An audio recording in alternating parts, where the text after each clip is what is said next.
Hi, I'm Steve Parry and I'm here to tell you about British Gas Swim Britain. British Gas, they've got a great aim. They want to get more people swimming regularly by 2015. So in order to take part in Swim Britain, you've got a team challenge. There's 4 of you. You've all got to swim 1,000 metres. You do 250 metres each in a relay until you've done the 1,000 metres. Swim Britain is going to help you get fitter and healthier, and they're even going to give you tips along the way. It's all going to accumulate in 10 events in September at venues across the country. Now, logistics of this event are super easy. You're going to get a swimming cap, a t-shirt and a timing chip. You pick them up at the venue on the day. So all you need to think about is the regular stuff. Your swimming goggles and a pair of trunks. You could wear these or perhaps some of these. You might want 2 towels as well instead of 1. So you'll need 1 towel for poolside and also a towel for when you get changed at the end. Maybe a bit of shampoo as well. And last but not least, make sure you take some water with you. So how does the Swim Britain relay work? It's all going to get your accumulate. Teammates. Here's one of mine. Me, Chris, just happens to be an international swimmer. I'll have some of that. He's going to lead off. Let's go, Chris. Yes. When he's done his 250 metres, he's got to make sure that his timing chip registers. Don't worry, there'll be people there on the day to make sure that that happens. Chris is then going to walk over to his second teammate, who's going to be in the transition area, and he's going to give him a high five. Nice high five. Then Chris is done. He's good to go. He can go have a little bit of a rest. It's going to get very crowded if all of you are waiting at the end of the pool. So we've got a rule. Only the person that's swimming next can be in the transition zone. So Swim Britain's going to be like no event you've ever done before, largely because of these bad boys. They're actually called boys, and you're going to have to swim around them. When you're swimming down the pool, you've got to keep the buoy to your left-hand side. And when you're swimming back up the pool, you've got to keep it to your right-hand side. Just keep an eye out for them. Big orange things, can't miss them. Stay as tight as you can to the buoy. You've only got to swim 250 metres. There's no point swimming any more than that if you don't have to. Once you've got your team together, make sure you get the opportunity to train together. Set yourself both an individual goal. You know what? Challenge the other guys on your team as well. You might surprise yourself and with some good training, beat the time that you thought you were going to go. What about making some hoodies with your team name on there? You're taking on everyone else in Swim Britain. You've got to get in there with the right frame of mind. Maybe you want to go in some fancy dress. I don't suggest you swim in the fancy dress. That might slow you down a little bit. Maybe you could even come up with your own song, you know. I can see all 4 of you doing the Gangnam Style. Maybe not. But most of all, make sure there's some cracking banter between you and your teammates, and let's maximise the fun that we're going to have on Swim Britain. Good luck and enjoy.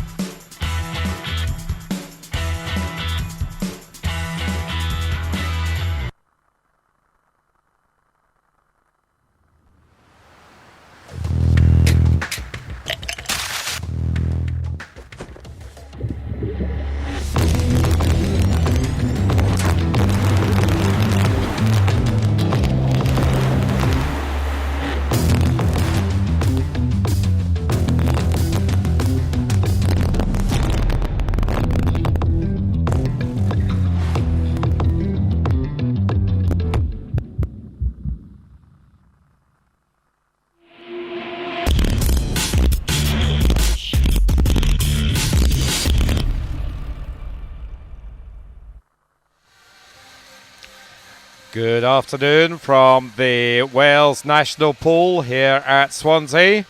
We've got a sunny afternoon here in Swansea for session 11 out of 20 here at the Wales National Pool for the British Gas Swim Wales Summer Nationals 2013.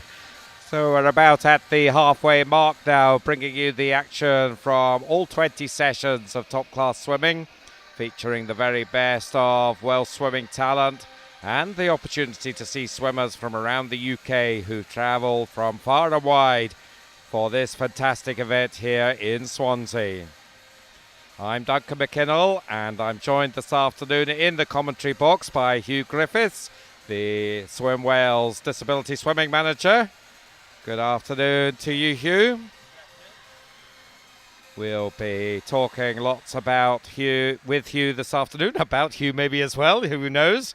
as we go through this afternoon. It's all about 400 freestyle this afternoon. We've got just the two events, the boys 11 to 14s, so split down into 11 12s and 13 14s, and we follow that up with the girls in 10, 11 and 12 13 age groups. They all swim together and we sort out the results into the two age groups, and of course we'll be presenting the medals here. These are heat declared winner events, so no finals in this one. Of course, quite a long distance for them to be expected to swim twice, particularly these younger swimmers. Coverage of this event is brought to you by British Gas and Swim Wales, and we're grateful to both of them and to all Swim Wales commercial partners for their continued support of Wales swimming. So we saw some excellent backstroke and breaststroke swimming this morning. We've got more of that, of course, to come in this evening's finals. The best times have been coming thick and fast throughout these championships. Hughes, anything that has struck you particularly from what you've seen in the last 3 and a bit days of swimming?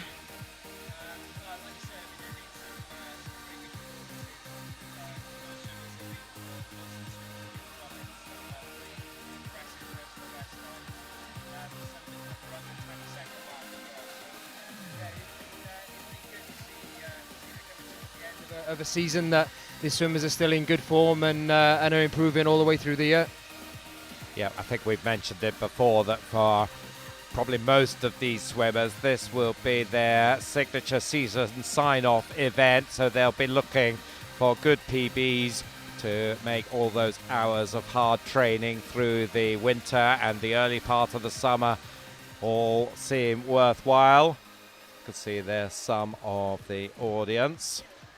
Young lad there just using Dad's knee there to give him a little pillow.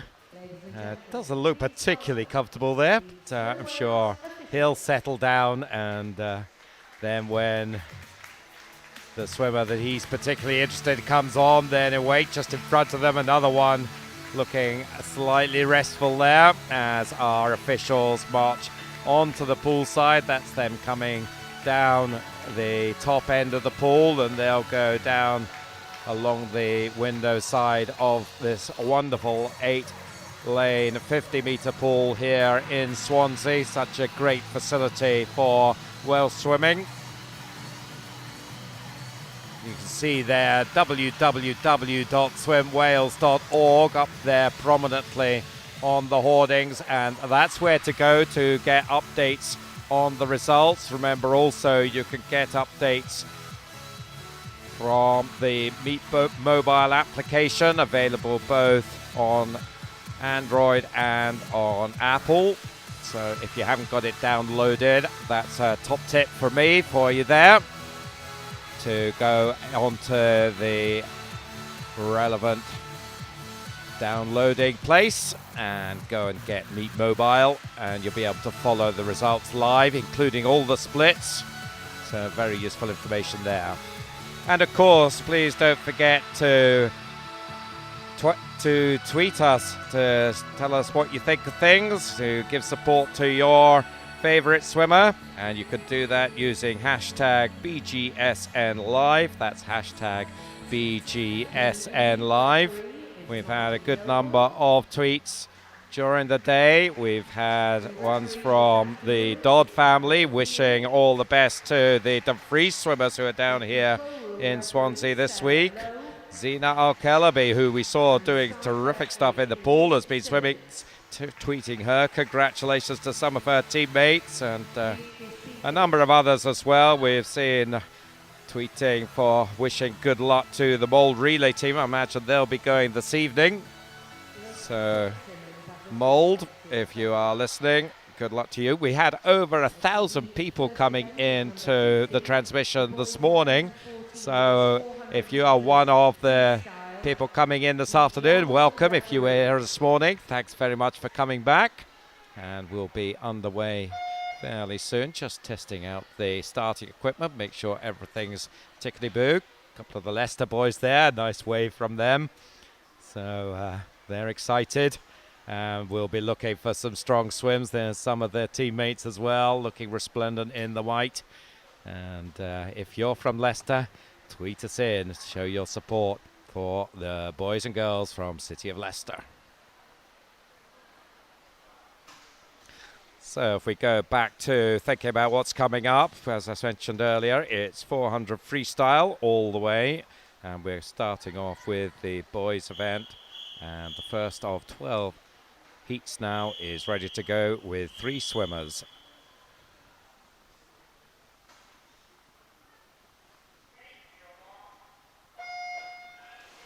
So we're underway. Pierre Oosthausen of Hereford goes in 3, Yestin Francis of Llantrisant in 4, and Samuel Wardle of City of Leeds in lane 5. Entry times here all in the 5:28 range. In lane 3 here we have Pierre Oosthausen. So in theory this should be a very close one, only half a second separating the 3 entry times. See how it works out. Of course, we've got 8 lengths of the pool here. 50-meter pool, of course. For a lot of these swimmers, it'll be fairly unfamiliar territory swimming the 400 in a 50-meter pool. I think these are the serious swimmers now. I think 400 meters is a fair distance, so for them to be racing over this distance, I think we've got some pretty serious swimmers about coming through in these events now. Are you suggesting that sprint swimmers aren't serious here? No, it's just a little bit shorter and a little bit easier, I think. I'm not sure they'd agree with you that it's easier, certainly shorter. But they each have their own skill set, and it's Pierre at the 100 mark, 1:14.42 for him. But the 3 of them are pretty close here. You can see they're coming down length 3, and there's really not much to choose between them. Looks like maybe lane 5 now. Samuel Wardle has taken over the lead. The lead's a young lad, 12-year-old, 2 12-year-olds and a 14-year-old in between them here. But it is, at the moment, the youngsters just with the edge, led by Samuel through 150. And he's about a couple of meters up now as they come towards the halfway point. You can see there, not too far back in lane 3, still Pierre Oosthausen. So 2 English swimmers at the moment have the advantage over the Welshman. And in particular, Samuel Wardle. So coming to halfway. So they were on 1:14 at the 100. And going through halfway, 2:36. So pacing about 1:22. 2:36.09 to be precise for the split there for Samuel.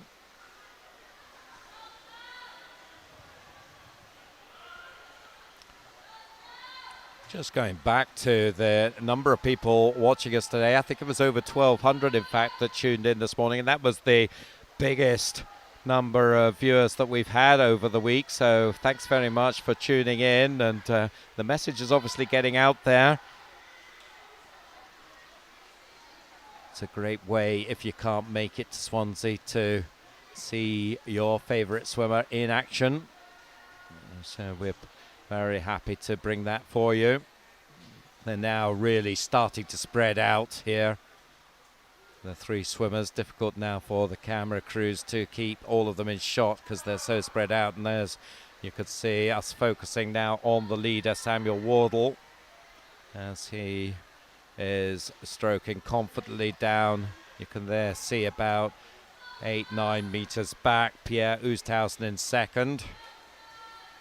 So coming towards the 300. And Samuel going through that, 3:56.91. So about a 1:20, 1:21 there. So should be inside his 5:28 entry time, maybe by 8 seconds, maybe a little more if he can pick up the pace in the final stages of this race. You normally expect them to push on in that final 50 at the end of a 400. Yeah, I think the important things to with the 400 is to make sure that that you maintain a good pace in, especially in the middle hundreds, but then obviously leave yourself enough that you can really drive it home then on that last 50. And it looks like Samuel's got a little bit left as he comes down this final length now. So 4:36 with 50 to go. So if he was even pacing, it'd be around 5:16, I think. So anything on that would suggest that he has got a sprint in down this last length. Let's see what he can do. He's now just got 20 metres to go. No doubt he's going to take this one. His lead is about 20 metres now. So he's getting us off to an excellent start. Samuel Wardle, City of Leeds. Let's see what his time is. It's a good improvement, 5:14.92. So it did pick up probably a second or nearly 2 seconds in that last 50 on his previous pace, and that posted a 14-second improvement. There he is, just hanging onto the lane ropes after a hard piece of work. Of course, he's probably too puffed. Well, there was a little smile there just showing through, so can't be too disappointed. He'll have looked up at the scoreboard and seen his time. He'll know that's pretty good. Pierre Roosthausen second, 5:28.22, and you see there Yestin Francis, 5:46.16.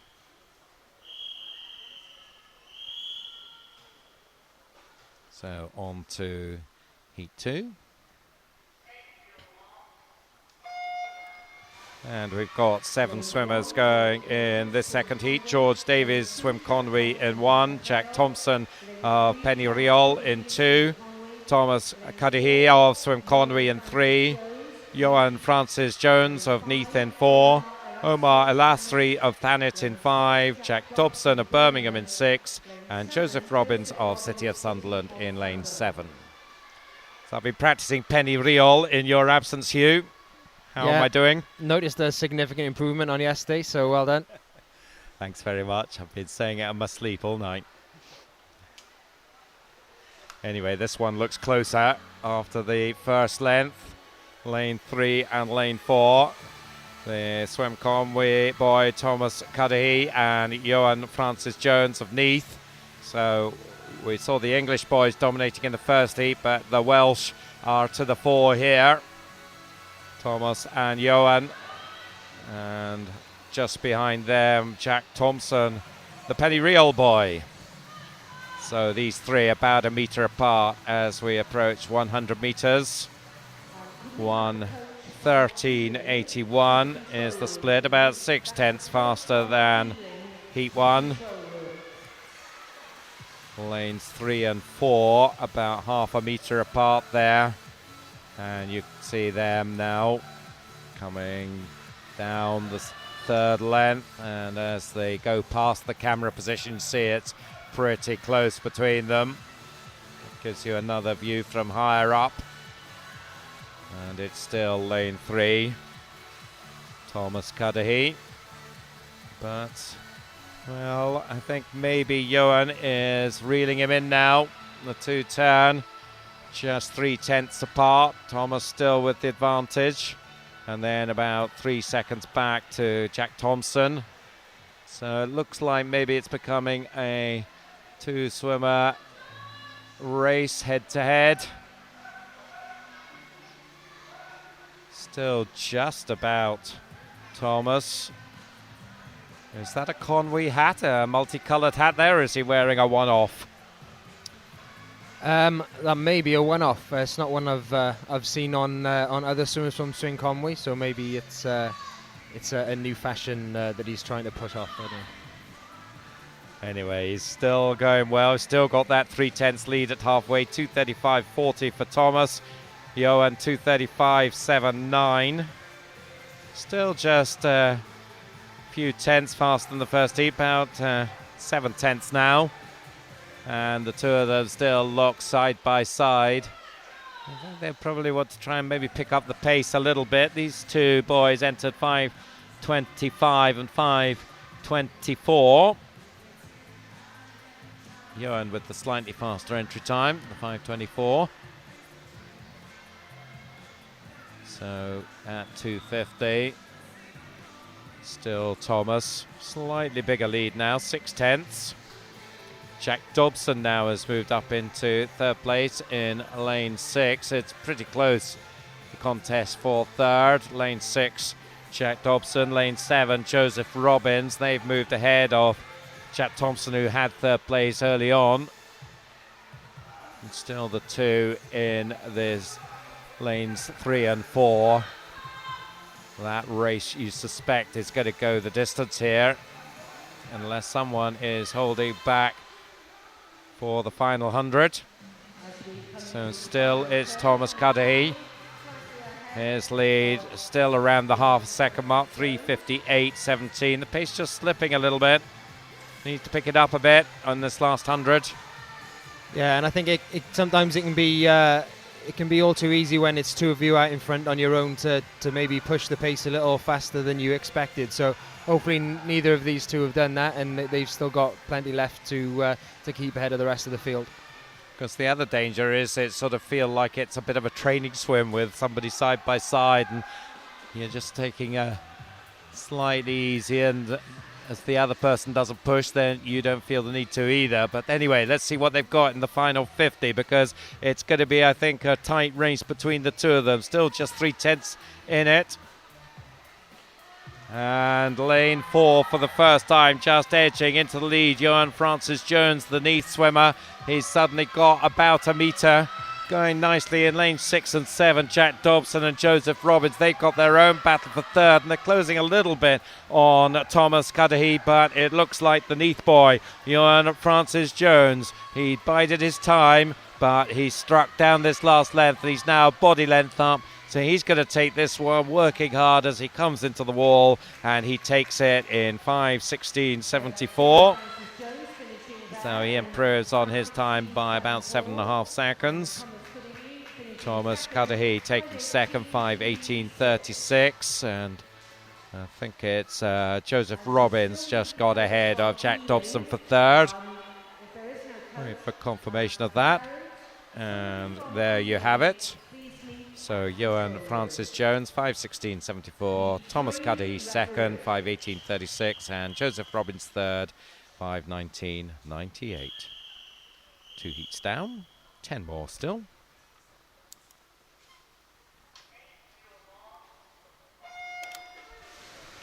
So we move on to heat 3.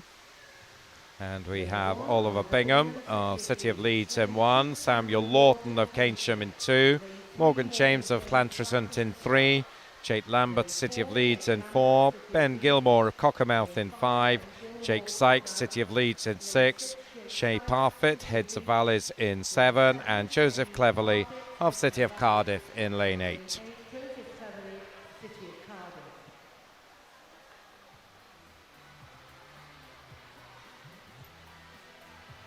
So fairly close here at the first 50. Looks like lane 7, Shay Parfitt just turning in the lead, but not a lot in it. He's there in the black cap, 1 up from the bottom, and seems to be just about holding his position, although lane 3 going well. That's Llantrisant's Morgan James. It's close between these two, and also the City of Leeds boy Jake Sykes up there as well. So they're the top 3, and it was Morgan James just turning first, in fact, 1:12.66. So a little faster than we've seen, by about a second after 100. And it does look like Morgan now is getting into his swim and starting to open up a bit of a gap. You can see him up there at the top in lane 3, and he is starting to build a nice platform here as they approach 150. Let's check his time, 1:51.56, so only 3/4 of a second up. Lane 7 in fact showing there as first, but well, I'm not sure about that. No, I definitely think that Morgan James turned in first there. So maybe there's a bit of an issue with the pad, but to be fair, lane 7's gone out pretty strong in this first part of the race, and just see if he can hold with it. So I thought that Morgan James was starting to pull away, but is been closed down again as they come to halfway, and again it's going to be 3 swimmers still. Morgan James, Jake Sykes and Shea Parfitt, 2:30.88 Morgan. So this is faster, around nearly 5 seconds faster than the previous heats at halfway. And Morgan continuing to just hold the advantage. For Morgan, the 14-year-old, Jake, 13-year-old. Lane 7. Shea Parfitt's the youngster in this field, just 11-year-old from the Heads of Valleys. So I was learning about Heads of Valleys this morning. Ebbw Vale, thereabouts. Yep, it's up around that area. Yep, there's Abertillery around there as well. It's right the way up the valley. It's a nice part of the country, actually. It looks like it's the Leeds boy now who's taking it on, though, as we come towards 300. So Jake Sykes in lane 6. So always expect the lead swimmers to be there or thereabouts, and now he's got a body length advantage, 3:48.41. So pacing just over the 1:17. So that would be into the low 5 minutes. Yes, 5:0 something. If we can keep this going. Still lane 3. Morgan James is trying to hold his position. Always interested where they swim in the lanes this time. Sometimes it's very easy for them to circle swim, so as they do, of course, in training, where they have to have a one-way system. But big mistake to do that in a competition, because you're adding a reasonable amount to your swim, and that looks to be what lane 3 is doing, Morgan James. Yeah, he's definitely swimming quite close to that lane rope, especially as they're going up the pool. Well, and definitely as he's coming back as well, he's be nice to see him a little bit more in the middle of the lane. But it is the lead swimmer, Jake. He is in the middle of his lane, and he is moving nicely towards the finish. So entry time for Jake, 5:19.38, so well inside that, 5:01.64. So we talked about big improvements in the top of the program, and certainly that one from Jake qualifies as a big improvement. Yep, 18 seconds. That's very good indeed. So I think that's the biggest one we've had so far today. So I think he'll be very happy with that indeed, and I'm sure his coach will be even more happy. So coaches are never that happy. Morgan James second, and Shea Parfitt, the youngster, third. Good swim from him, 5:08 from the Valleys boy. Heat 4. And in lane 1 we have Barris AK of Pembs County, Adam Baker of Aqua Bears in 2, Stephen Rees-Williams of Novio Cigar in 3, Tom Wilton, City of Canterbury in 4, Kelvin Davies of Wrexham in 5, Kit Lawless-Coombs, City of Leeds in 6, Chet Brame of Swim Gwynedd in 7, and Robert Allen of St Thomas in lane 8. So first at the 50 is Stephen Rees-Williams of Novio Cigar in the red cap, but he's got company still. Lane 5, Kelvin Davis, in between them Tom Wilton. Up on the far side, Barris AK. They're the leading 4, I think, coming towards the 100-meter mark, with the Novio Cigar swimmer about a body length up. Stephen Rees-Williams, 1:10.07, so the pace upping again, about 2.5 seconds faster than the previous heat at the 100, so we'll be potentially looking to break through 5 minutes in this heat. Entry times, Stephen Rees 5:15, so he'll need a good PB to get under 5 minutes, but certainly setting off fast.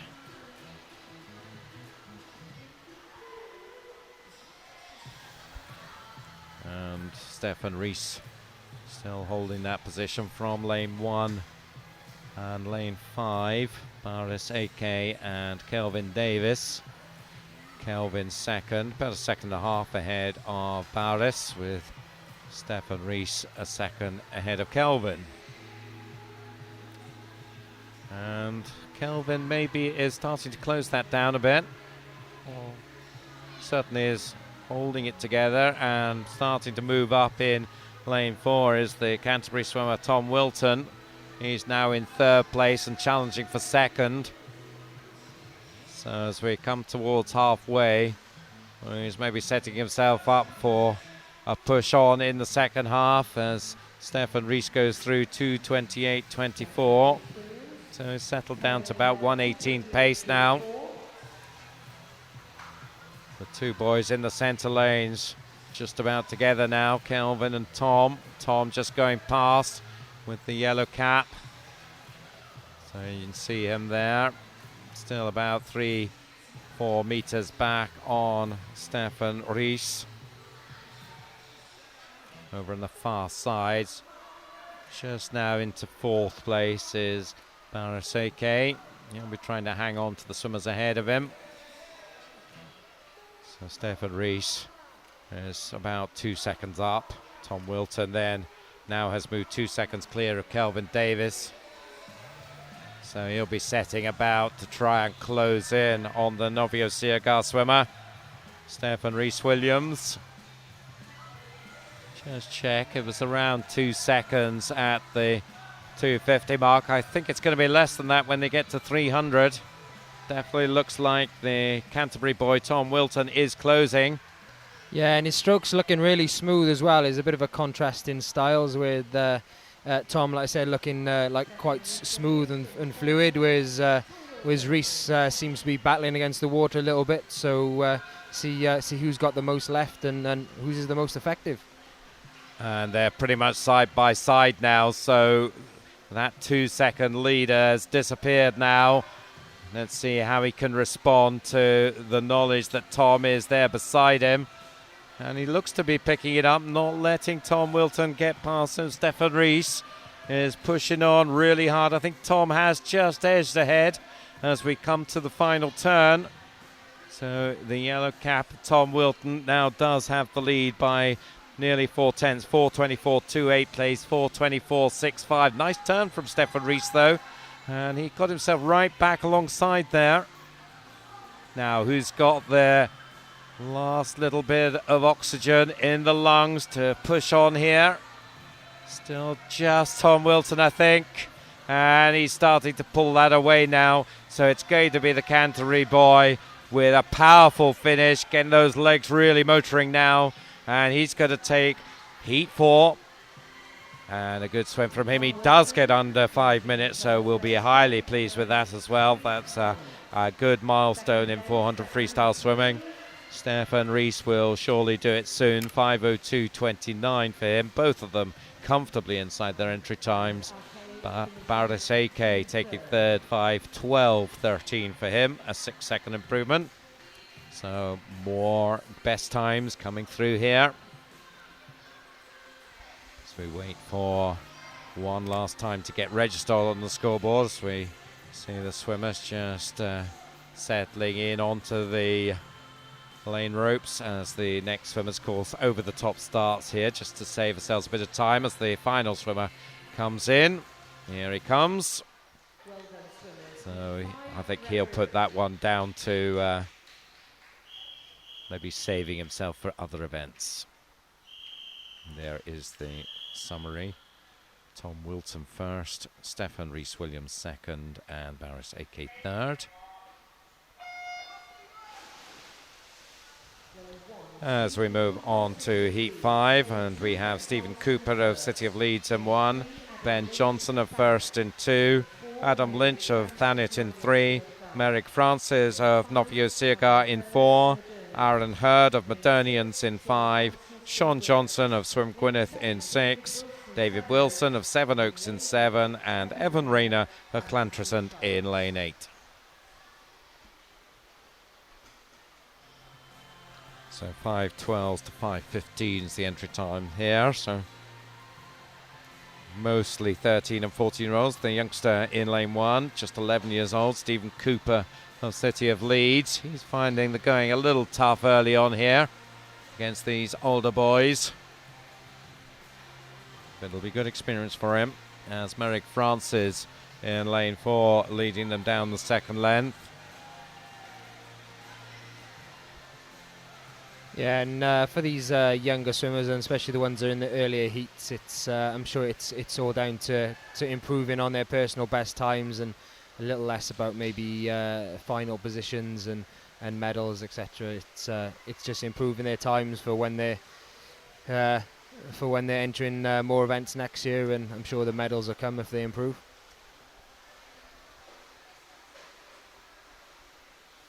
So Merrick is looking strong here. 109.02 after the 100 is about a second faster than heat 4. And at the moment, he is setting the pace by quite a margin, about 5 meters clear. So he's got a good lot of leeway. Turning in second place, the bottom of your screen, Evan Rayner Chlantrasant. His camera just catching up with things here, and then focusing in on our leader, Merrick Francis, Novia Cigar. And yeah, it's just shot of the followers, the peloton as it were, but somewhere behind. Of course, the difference is in a cycling peloton you can draft off each other. No such luxuries in the swimming pool as they go through halfway to 25.64. Now about 2.5 seconds faster than the previous heat. So Merrick setting off at a good pace here, and he'll now have to do it on his own. Up against the race plan, pushing on in, as you said, Hugh, this middle section of the race. Vitally important to keep your pace going.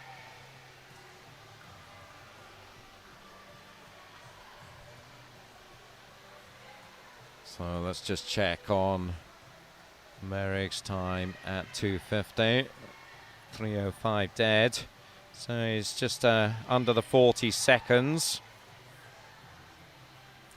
Just trying to work out my mental maths, about 1:16 for his second 100. So I think his pace has slipped a bit.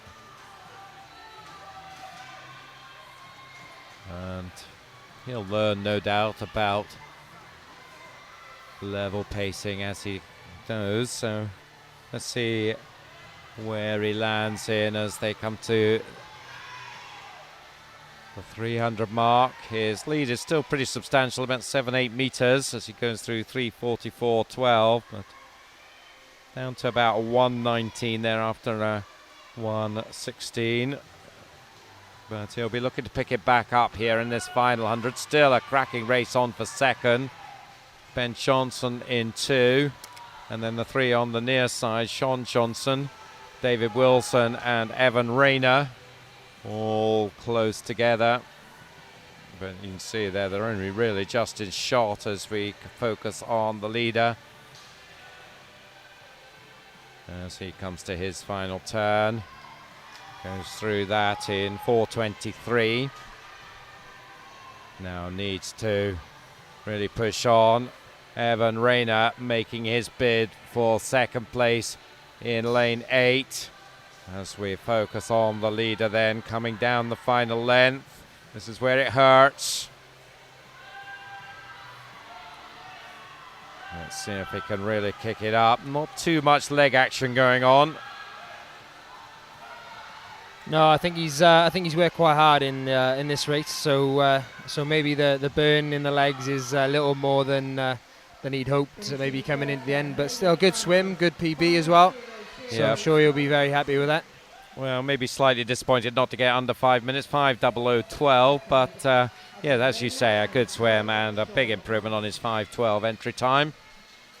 Evan Rayner 5:05.82. Adam Lynch. Well, no, in fact, that is not right. It was Sean Johnson taking third in lane 6. And there's confirmation of the placings at the moment, and that's it in place order. Merrick Francis first, Evan Rayner second, and Sean Johnson third. Of course, it might have been his plan to swim out fast and then hang on. It's a perfectly valid way to swim the race. But we move on to Heat 6. Rhys Jones, City of Cardiff in 1. James Wilton of City of Canterbury in 2. Lewis Jones swims Swansea in 3. Nathan Wallace of Hereford in 4. Benjamin Rayner, City of Leeds in 5. Aaron Harrison, City of Leeds in 6. Daniel Marotta of Swim Swansea in 7. And Luke Baker of Torvain Dolphins in lane 8. Entry times on this one 5:08 up to 5:12. So again, they'll be hoping to go under 5 minutes. Good start in lane 2. That's James Wilton of City of Canterbury. So we saw good swim from his teammate Tom Wilton. He's the only one so far to go under the 5 minutes a couple of heats ago. So let's see what James Wilton can do. So I'm guessing they're brothers. Let us know if that's right. 1:08.63. If they are, of course, he'll want to, as the older of the two, have the faster time. So 4:59.31. That's what you've got to beat, Mr. Wilton. Oh, I'm sure he let that slide. Wouldn't mind his younger brother being a bit quicker, surely. Well, I can remember as a swimming parent myself, when my younger son beat my older son, there was deathly silence in the car coming home. He was not happy. James Wilton, Nathan Wallace just behind him, just quarter of a second back in lane 4, and he's looking pretty good here. Nathan from Hereford, just across the Welsh border. And in between them, it's local boy Lewis Jones of Swim Swansea. And just behind them in lane 6, it's Leeds' Aaron Harrison. Nathan Wallace now alongside James Wilton. Touched, well, just 100th in it. 2:25.54 for James, 2:25.55 for Nathan. Lewis Jones is coming through the middle of both quite strong, so bringing himself into some contention as well. So should be quite a good finish to this race now. Yep, so it's setting up nicely here. Certainly seems to have found a new lease of life as they go into the second half here. The Swansea boy, Lewis Jones. And you can't quite discount Leeds swimmer in lane 6, Aaron Harrison. He's not too far away from this group of 3 in lanes 2, 3 and 4. And maybe Mr. Wilton, who we talked about early on, James Wilton, just now in 3rd place, but he's still in there with the 2 on his right-hand side. Swansea's Lewis Jones wanting to show the English swimmers how it's done. Don't come on my home turf and try and beat me. So he goes through in the lead, 3:42.30. And this is faster than we've seen. About a second separating those front 3. James Wilton has to work hard now to try and stay in touch with Lewis Jones and Nathan Wallace. Maybe just getting a little bit on him. Particularly the Welshman, Lewis Jones. He's now got about a body length advantage as we come to the final turn. So it's looking good for him. Just needs now to put the icing on the cake down this last length. 4:19.81. He has about 1.8 in hand. Yeah, and he picked up a good bit of distance off that turn as well. So he's stretched his lead a little bit more, and he's looking strong coming down this 50. I can't see the other 2 catching him from here now. And he's certainly got the outboard motor going at the back now, with those legs really coming into play down this last length. Second place, well, look at the Leeds boy coming up. Whoa, Aaron Harrison, and he may just sneak this, you know. And this is going to be very close. Whoa, Aaron Harrison, what about that? He took it by 500ths there, 4:56.27. Lewis Jones just had it nicked off in there, 4:56.32. Whoa. Yeah, came out of nowhere there. We were too busy looking at the three over the far side and didn't quite see Aaron Harrison come up. But that was a great final 50. I thought he was out of it, to be honest, on that turn. So well done, Aaron. Yeah, he was over 2 seconds back with 50 to go. So it just shows if you've got that sprint ability at the end, you can do something remarkable. I have good news for James Wilton there in third place, 4:58.22. So he did just nudge faster than Tom. So well done to him in third place. Sure he'll be happy with that. Keep the pecking order in place. And there is the 1, 2, 3 for you. Aaron Harrison then with that remarkable last length, 4:56.27. Just nicking it from Lewis Jones, 4:56.32. And it was James Wilton in third. So great race there. Let's see what Heat 7 could do. We have John Cooper of City of Leeds in 1, Kelvin Cockcroft of Aquabears in 2, Thomas Christie Smith of City of Leicester in 3, Gethin Jones of Swim Conway in 4, Josh Lewis of Thanet in 5, William Robinson of Wolverhampton in 6, Luke Evans of Neath in 7, and Colm Tobin of Pembs County in lane 8.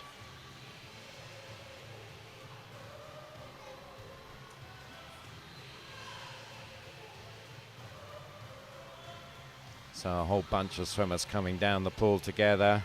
Lanes 4 through to 7.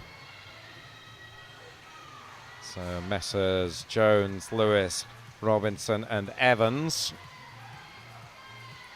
2 Welshmen, 2 Englishmen in this leading group. And there's not going to be much between them at the 100. Let's just check there. Splits all in the 110 mark, led by Josh Lewis, 110.33. So a little slower than the previous heats, but could be just different tactics at play here. Over on the far side, John Cooper not too far away, the Leeds boy. So we just need to keep an eye on him as we probably focus mainly on these 4 on the near side, lanes 4 through to 7.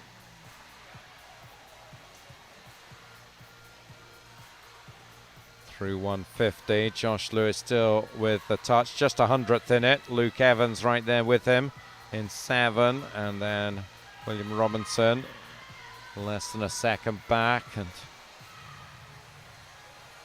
these 4 then, as we saw as they came towards the 100. Still locked together, coming towards 200. No decisive moves yet in the first half between the 4 of them. And John Cooper a couple of meters back in lane 1. Touch this time going to Josh Lewis once again, 2:25.91. They are starting to wind up the pace now, just about a 1:15.5 there. And I guess ideal when you've got 4 like this, if they can wind the pace up collectively, push each other on.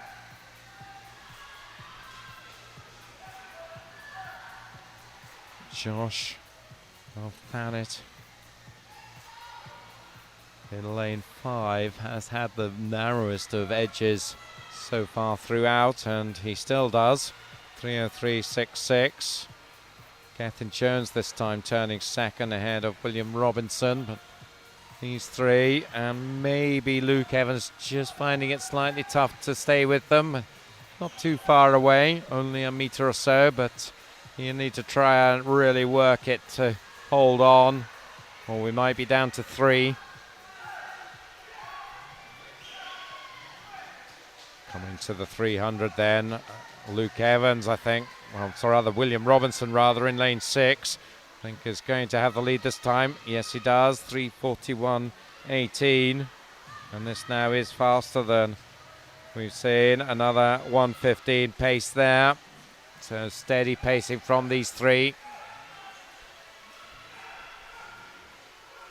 Yeah, it looks like John Cooper on the in lane 1 is maybe dropping off, but then having watched the last race, I don't suppose we can discount anyone on the last 100. So, but I think it's going to come down to lanes 4, 5, and 6, and possibly 7 as well, getting into this last 50. So it's lane 6 leading, going into that last 50. William Robinson for 18.19 now has a couple of seconds in hand.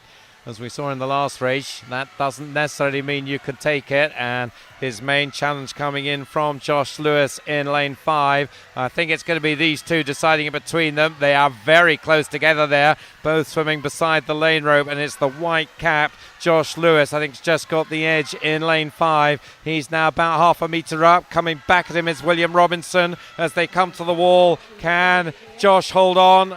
Ooh, just he did. 100th of a second only in it. 4:52.90 for Josh, and William 4:52.91.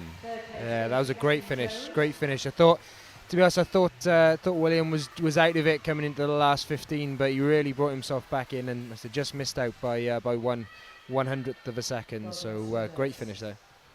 Heat 8 referee. Gethin Jones taking third place there.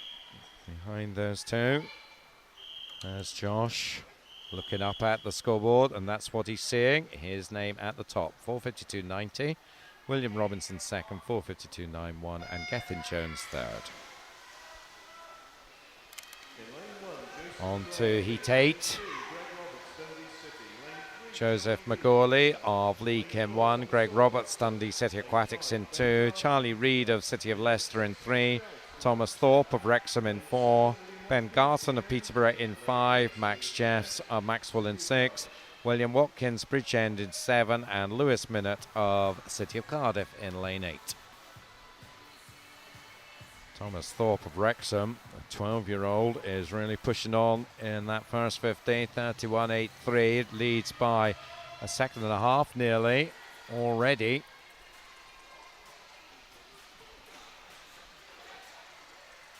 The other 7 swimmers all fairly close.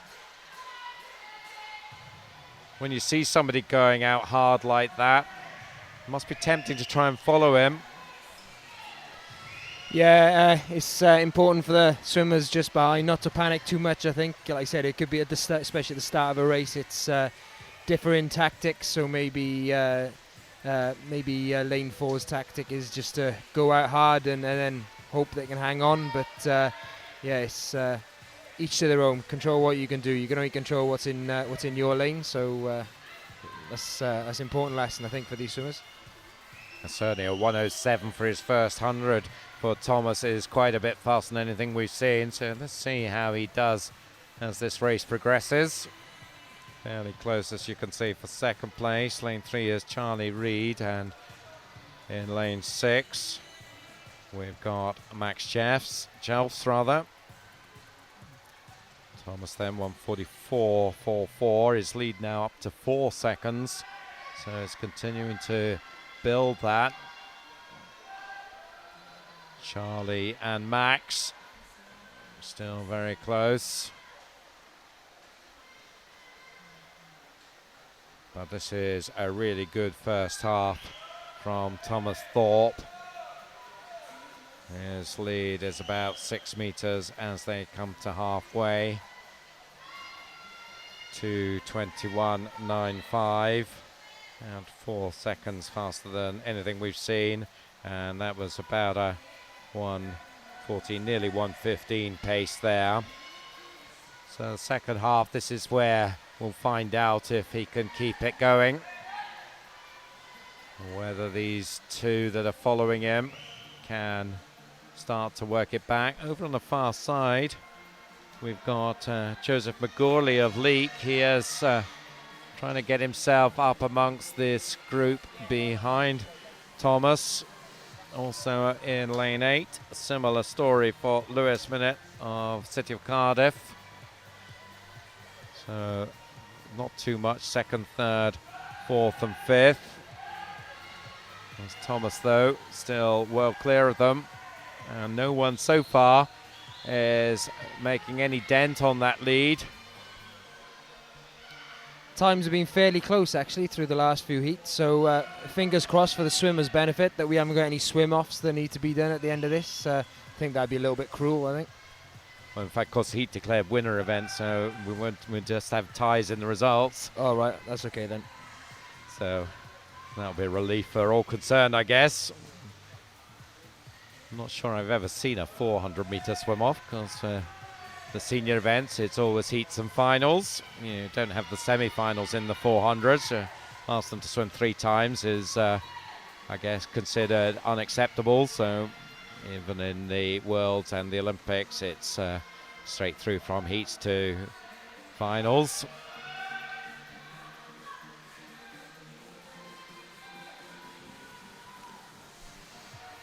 Thomas Thorpe then, 4:15.30 with 50 to go.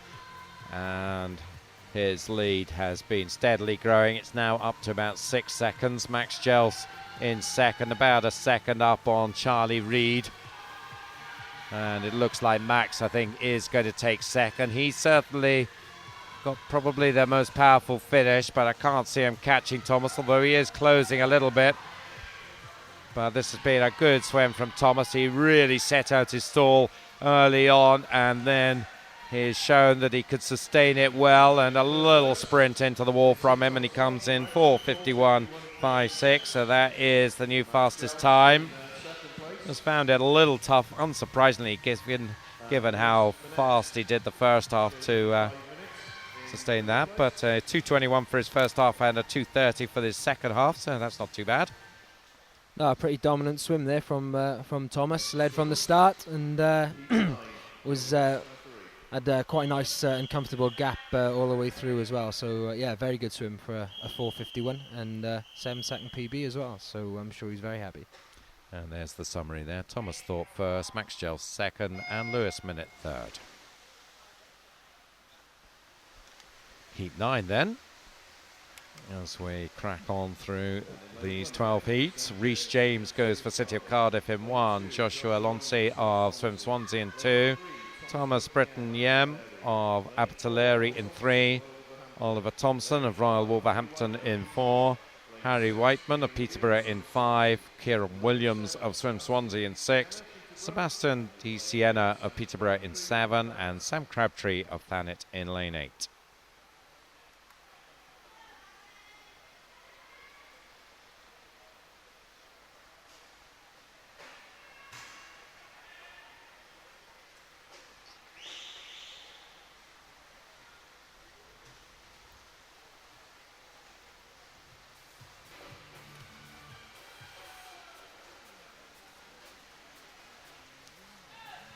So we've got Sebastian Di Siena going in lane 7. Just had a tweet from Michelle Di Siena, who I'm guessing is mum, suggesting that we all watch Quipu TV's coverage here. That's a good suggestion. So a big shout out to the Peterborough crew. But meanwhile, in lane 3, it's Abertillery's Thomas Britton Yam. And here's another one who's really pushed it hard at the top of this race and has built himself a big advantage, 1:39 at the 1:50. A lead of nearly 6 seconds. That is a big, big old lead to take towards halfway.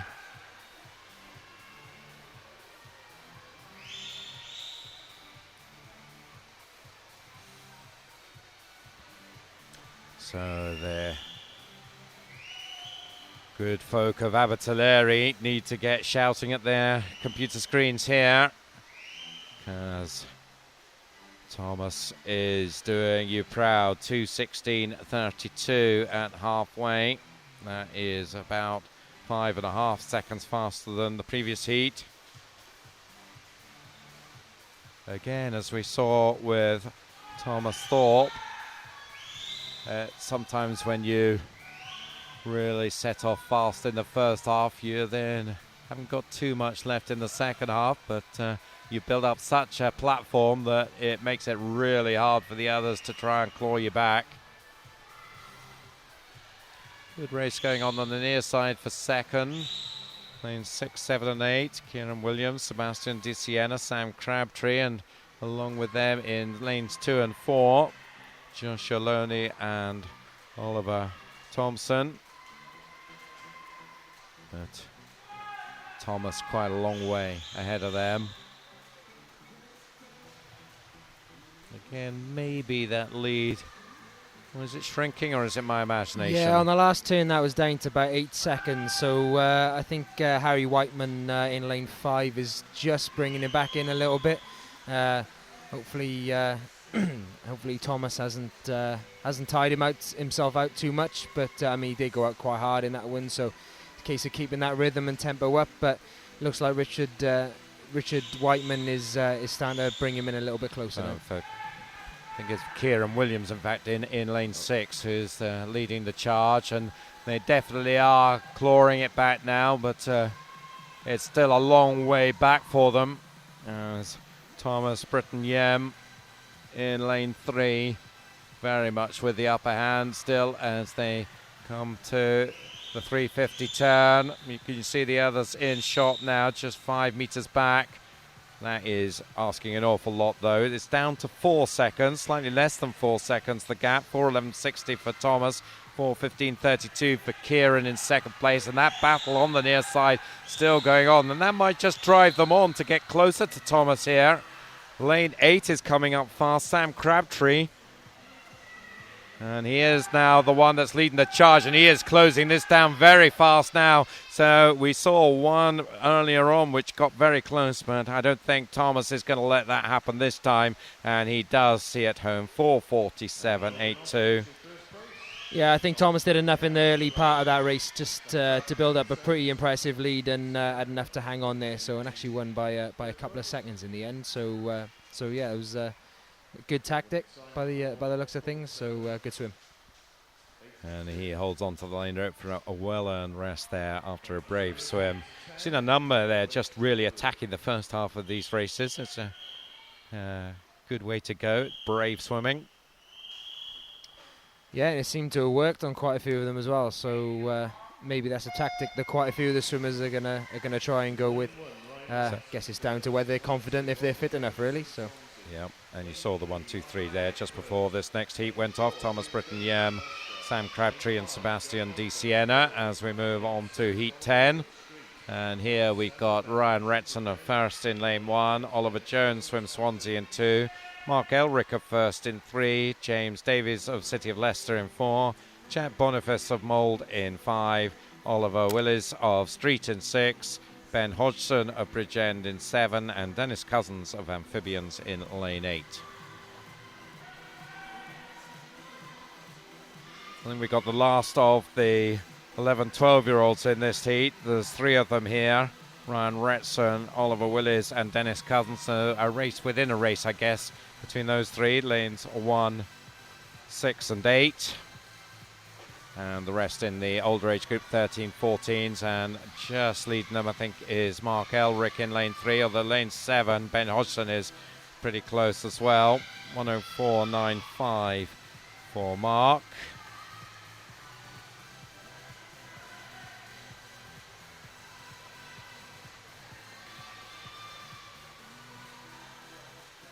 Mark Elrick on first.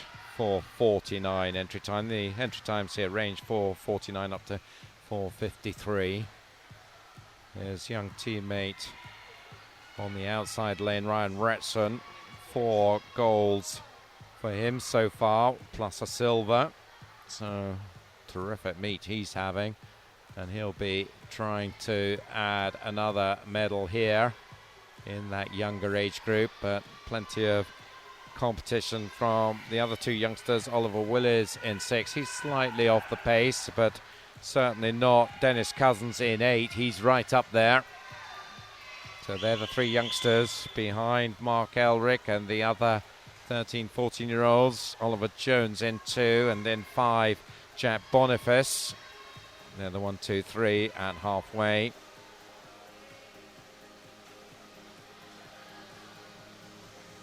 So slightly faster than Thomas Britton Yems at halfway, about 3/10 for Mark. 4:47, of course, Thomas ended up with. Mark entered on 4:49, so needs a PB to get past Thomas's time. Starting to stretch his lead now. So a different tactic from Mark here. He's started steadily and is building it up now. This, I guess, is the classic way to do it, I suppose. Really push on in this third 100.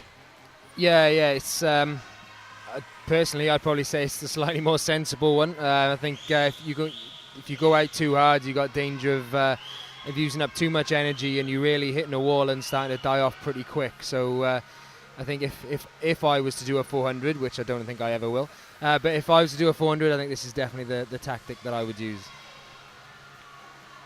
So tweet if you want to see Hugh Griffiths doing a 400. I think you'd be lucky to see me do 4 meters, let alone 400. Well, before more than you see me doing. So Mark Elric then is about 5 meters clear. There's a good race developing on the far side for second, Oliver Jones and the youngster Ryan Retson. So the first team are going well here, leading, and then the leading 11-12-year-old as well. As lane 8, Dennis Cousins just finding the pace a bit too hot to handle, I think. So it's looking good for Ryan Retson there for another gold medal. We'll wait for confirmation of that, of course. And he's now maybe going to try and see if he can catch up his older teammate here. That would be a feather in his cap if he could. I don't think he will. Mark Elric, I'm pretty sure, is going to hold this one, but great swimming from the Falkirk contingent here as Mark Elric leads his young colleague in. He comes in 4:36.84, so a nice PB for Mark. And Ryan Retson 4:39.37, cracking swim from him. And just looking at the meet records in the 11-12s, that stood at 4:44.36. So another one going from Ryan. I think he's been rewriting the record books pretty much in that youngest age group. 4:39.37. So congratulations to him. As we see his teammate there, Mark Elric. He's got a nice smile on his face, so he's obviously happy. And then onto the scoreboard, and there is the 1, 2, 3. Mark Elric first, Ryan Retson second, and Oliver Jones in third.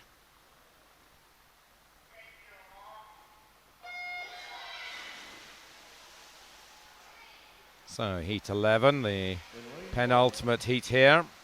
And we have Daniel Young of Swim Swansea in 1, David Fryer-Winder of Leek in 2, Scott Lilburn of First in 3, William Durrant of Bridgend in 4, Daniel Moore of Birmingham in 5, Scott Birtles of Dundee City Aquatics in 6, Simon Scully, City of Leicester in 7, and Richard Mawson, City of Leeds in lane 8.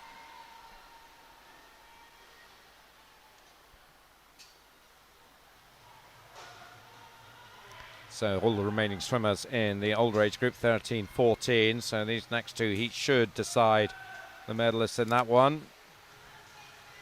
And, well, this one is looking pretty competitive at the moment. Lane 5, Daniel Moore of Birmingham, maybe just got his nose in front. Lane 7 up there as well, Leicester's Simon Scully. We saw the Leicester contingent just at the top of the programme, looking enthusiastic in the stands. 105.52, not quite as fast as Mark Elric's first 100. Lanes 2 and 3 right up there as well. David Fryer-Winder and Scott Lilburn, who will be looking to try and continue that impressive run of form from the first team. Over in lane 1, Daniel Young of Swim Swansea. So plenty of swimmers here who are in contention. And it's David Fryer-Winder of Leek just with the advantage in lane 2. Although now on the near side of the pool, Simon Scully and Richard Mawson right there. But as you can see as they come past the camera, it's close one here. Probably the most competitive race we've had so far this afternoon. Only about 2 meters between first and eighth. But it is still lane 2, David Fryer Winder. 2:15.77. He's now moved slightly faster than Mark Elric, split from the previous heat. And he'll be looking to wind it up now. He's certainly opening up a little bit of a gap on the swimmers behind him. Up to a couple of meters advantage. The others doing their best to respond. Daniel Young in particular in lane 1 is pushing it on.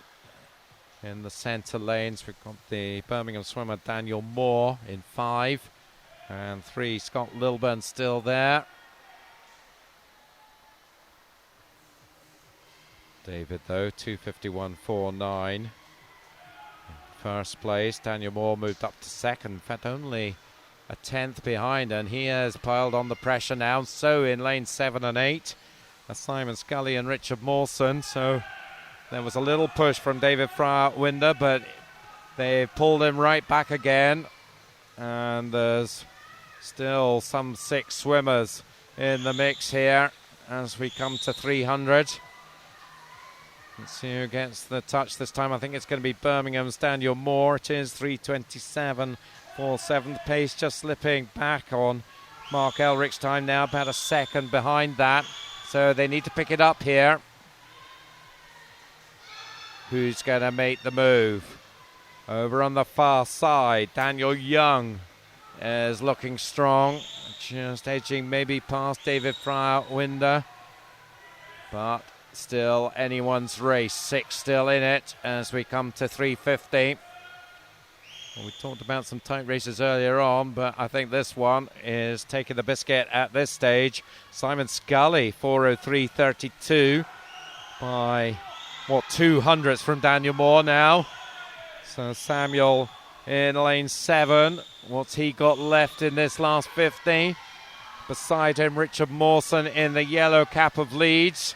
I think it might be between these two. They're ahead of the Birmingham swimmer Daniel Moore as we've got 10 metres to go now. And it is going to be the 2 on the near side. And it's the lead swimmer coming through, Richard Mawson. Good swim from him, just edging it at the end, 4:36.43.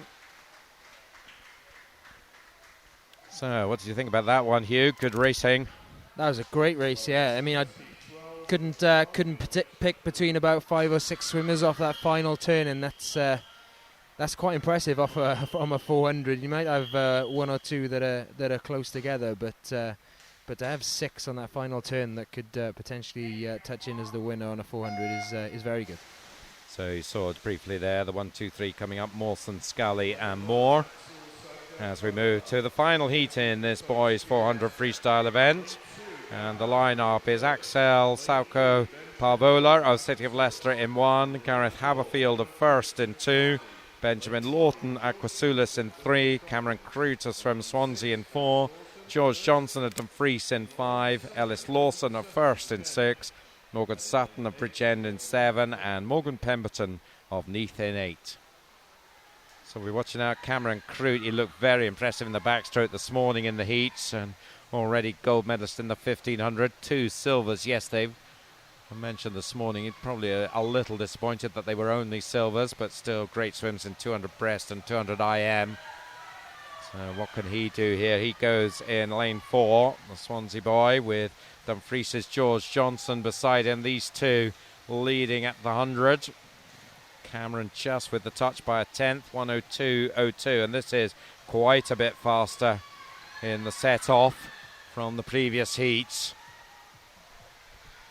And looking well set up for a good one here. George Johnson, the bronze medalist behind Cameron in the 1500 free. That's the 1 appearance he's made onto the podium so far, but if we're looking to go back there in this one, he's right there with Cameron, and then just a little behind them is the first swimmer, Ellis Lawson, continuing that run of good swimming from that Falkirk team.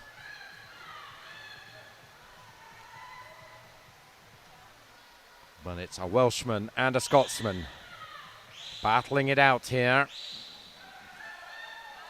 Cameron Crute against George Johnson. Supporting characters, Ellis Lawson, and in the near side, Morgan Pemberton, so another Scotsman and Welshman in third and fourth. But halfway, there's not a lot between Cameron and George. Just 3/10 as they go through 2:09.68. So pacing about 1:07.5. So 2:15 on a 2:09. Be 4:24, 4:25 territory. Entered on 4:26s and 4:28 for George. And still the two of them side by side here. Neither of them showing any sign of wanting to give way to the other. Body length back on them. Ellis Lawson. Well, a little more than the body length, in fact. So he's maybe just slipping off the pace. Just 400ths now between Cameron and George.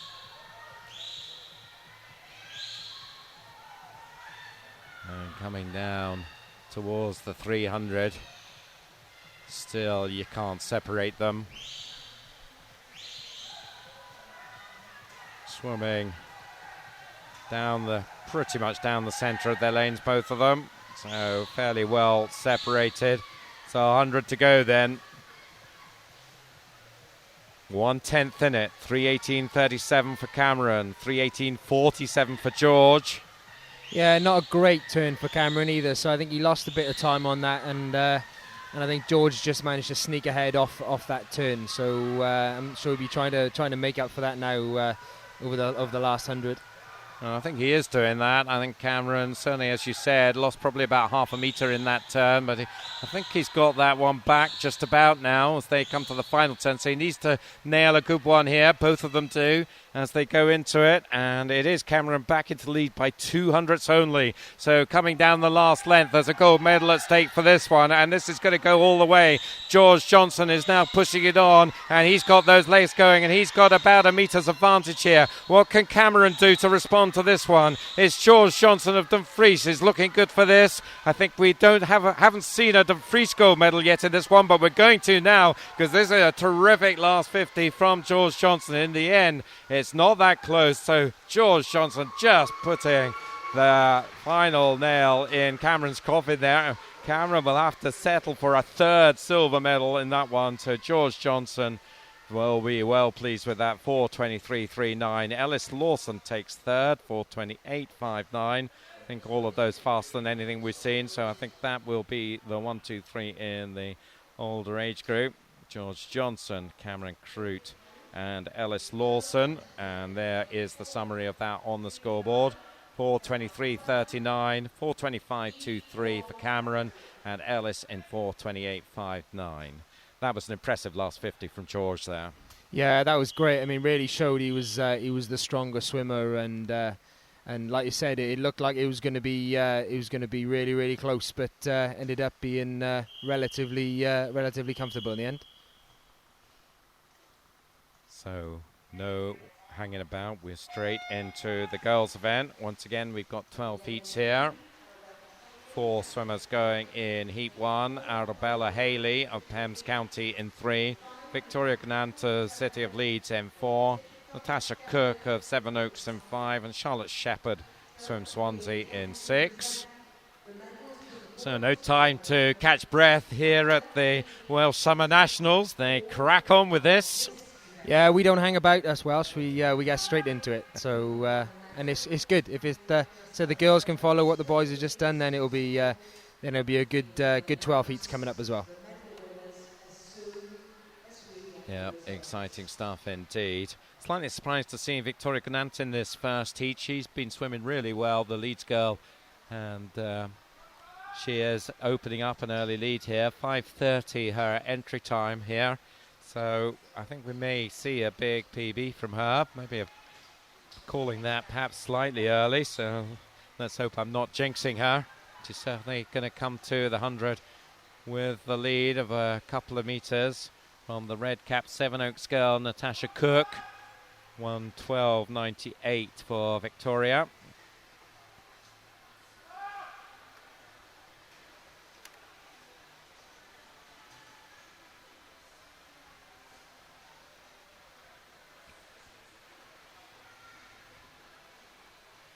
just looking at that time from George Johnson, 4:23.39. I think that was a meet record as well.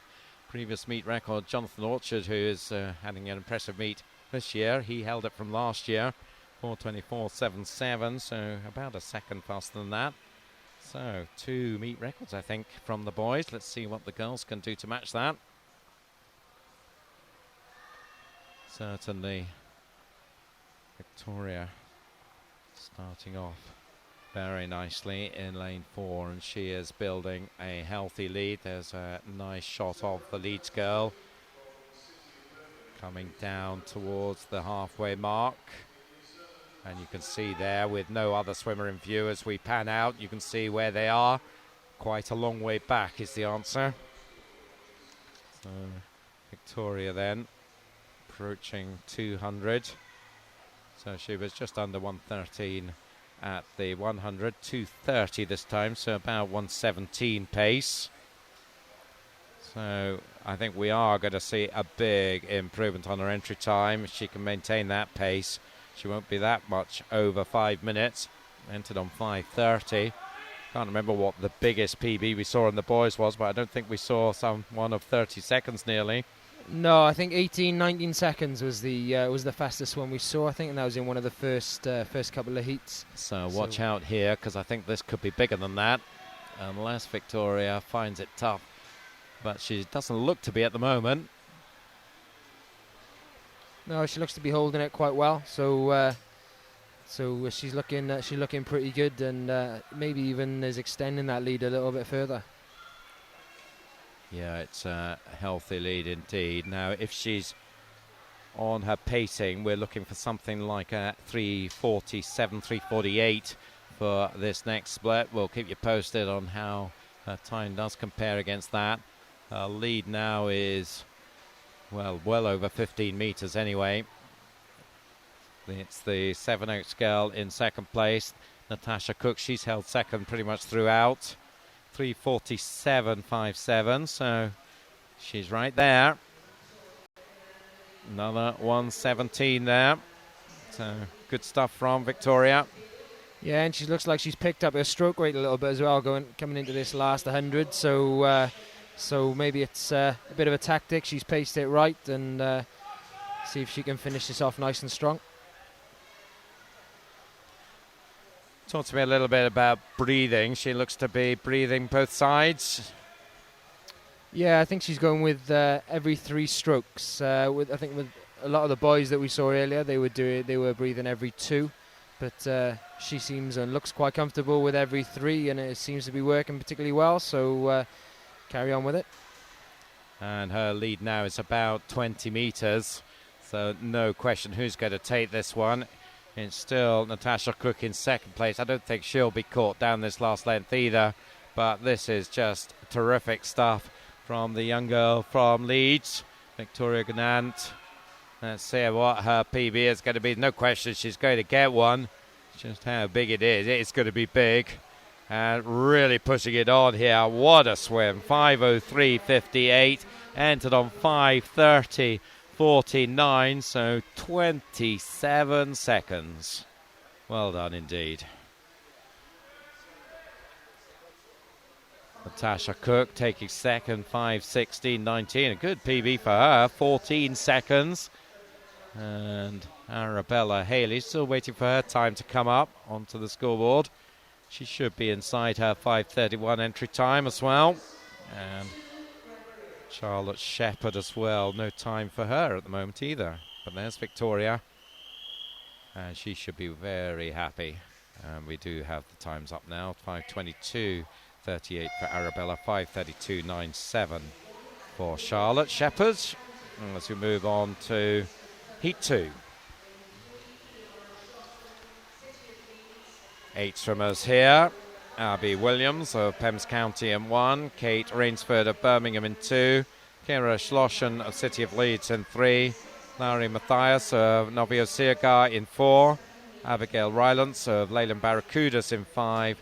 Lucy Lavender of Wickham District in 6. Maya James of Heads of Valleys in 7. And Keely Smith of Wrexham in lane 8.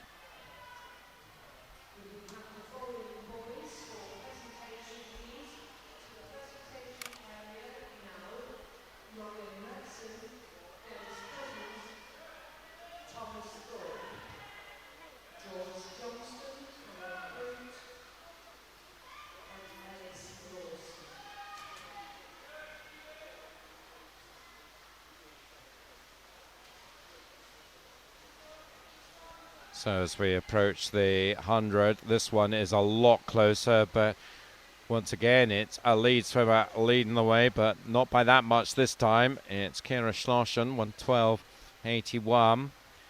Interesting to compare her time to Victoria's 1:12.98, and not very different. Just behind Kira, lane 5 is Abigail Rylance. Larry Matthias in between them, and over in lane 1, Abby Williams. So the Leeds girls making their mark here.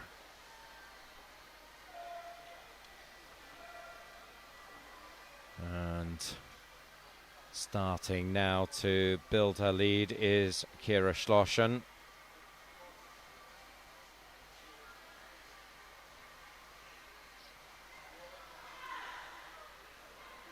About a body length up, lane 5.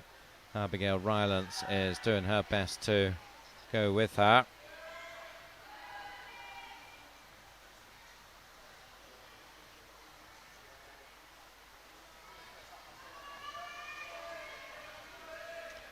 About 2-3 meters now is the gap at halfway. Kira 2:30.45, Abigail 2:33.10, just over 2.5 seconds in it.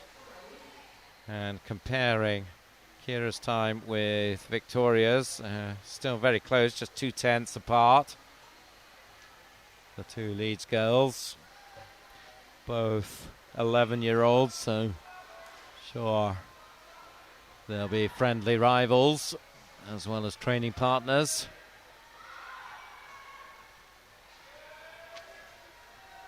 Probably be much rather swimming in the same heat, but that's not happened.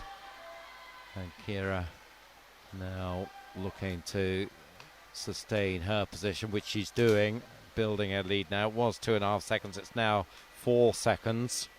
So picked up a second and a half in that 50.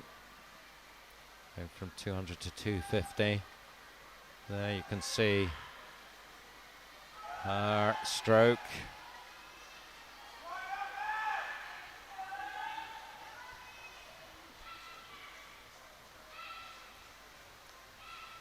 .300 meters. 3:48.94.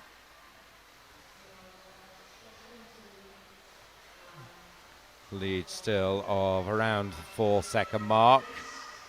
So that was held in that 6th 50. These two well clear. Abigail Rylance in second place, a long way clear of Larry Matthias in third place. So the 1, 2, 3 looks reasonably clear here, certainly the 1 and 2. As Kira heads for home. 4:27.91 for her. Abigail, well, we're not getting a time for her, but I think still around the 4 seconds back as they come down the final length. And you see there Kira Schlossen leading them home. And we're looking slightly tired now, as well she might be. And her lead, I think, has maybe slightly shrunk, but never in any doubt. Let's see what she finishes in. 5:05.65. Not quite as fast as her teammate Victoria Ganam, but still a nice improvement on a 5:24.93. If it hadn't been for Victoria's, we'd be raving about a 19-second improvement, so we should be celebrating that anyway, I think. Excellent swim from Kira. Yeah, again, it's must have a pretty good program in Leeds then if they're churning out these type of PBs. So congratulations to Leeds and the coaches and the swimmers, of course. So just waiting on the time for second place. Abigail Rylance, 5:11, I think, coming in there, 5:11.05, and Keely Smith third, 5:20.73. And on to Heat 3. We have Jessica Podger of Keynsham in 1, Lauren Harrison of Peterborough in 2. Georgia May Clark of Torvain Dolphins in 3, with her teammate Megan Nicolau in 4. Alice Oliver of Birmingham in 5. Molly Smithfield, Swim Gwyneth in 6. Kimmy Buchanan of First in 7. And Erin Keneally of Thanet in lane 8.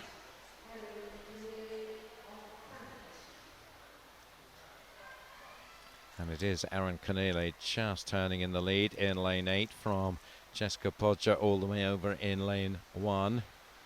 Seen a number of times where the two outside lanes have been battling away with a whole pool's distance in between them. And that's certainly how this race is starting, with the other 6 swimmers pretty close behind the 2 in the outside lanes.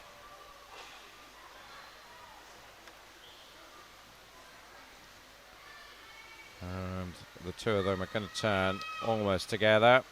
Turn just going to lane 1, Jessica Podger this time by half a second, 1:12.36. That is slightly faster than the first 2 heats, about half a second faster.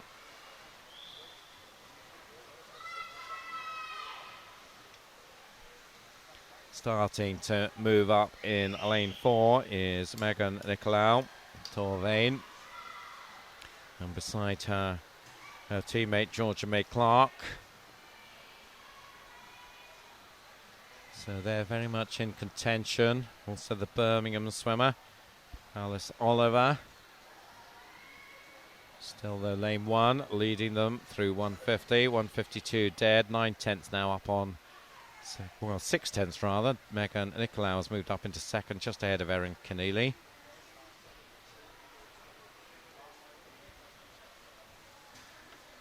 And certainly looks like lane 4, Megan Nicolau now is starting to push through. I think she's going to be leading at the halfway mark. So another one who's just bided her time in the early stages of the race, and now wants to stamp her authority on it. Megan 2:31.45 does have the lead. And the pace has slipped, and it's now slower than the first 2 heats, so I guess that's because the 2 on the outside lanes have eased back. Probably Megan is much more level pacing. Lane 3, Georgia May Clark is also very much in contention, so the 2 Torvain Dolphins contesting it with Keynshams Jessica Podger and Thanet's Erin Keneally.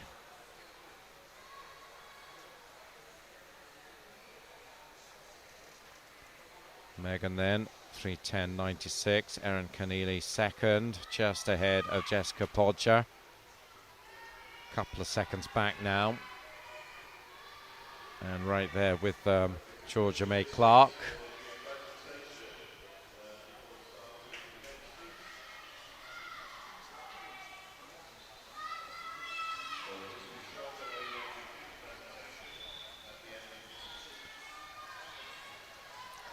So approaching 300.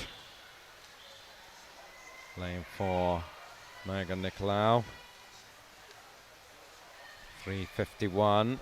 So around 1:20 pace.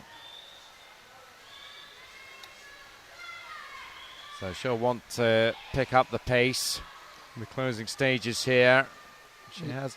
Sorry, Hugh. Sorry, no, I was just going to say that the Torvain coach is quite animated on poolside town to kick and to push a little bit harder on this last 100 now. So and it looks like they responded quite well with that and has pushed on. So level 120 would be 5:11. So I think she'll be looking to try and get under 5:10 here. 4:29. Megan's entry time 5:18. Certainly she's going to take this heat with quite a lot to spare, and given that she's now built her lead, probably doubled it in this last 100, I think she certainly has picked up the pace. You can see there stroke rate has picked up, and just struggling maybe just to sustain that, but driving on now once again. And as she goes into the red zone, she works hard, and I said under 5:10. Well, she was certainly under 5:10, 5:04.18. So she went from a 1:20 to a 1:13 for her final 100. Yeah, that was a brilliant last 50. I mean, it was almost like she was just doing a sprint. You wouldn't believe that she just done 350 meters before it as well. That was a really, really strong finish. Really strong finish indeed. So Megan Nicolau then, 5:04.18. And we see her lead the pool. Second, Georgia May Clark. So Torvine 1-2 there. They'll be happy with that. And Jessica Podger in third place, 5:12.42. So I think we're moving to presentations next for the boys 400 freestyle. So stand by for that.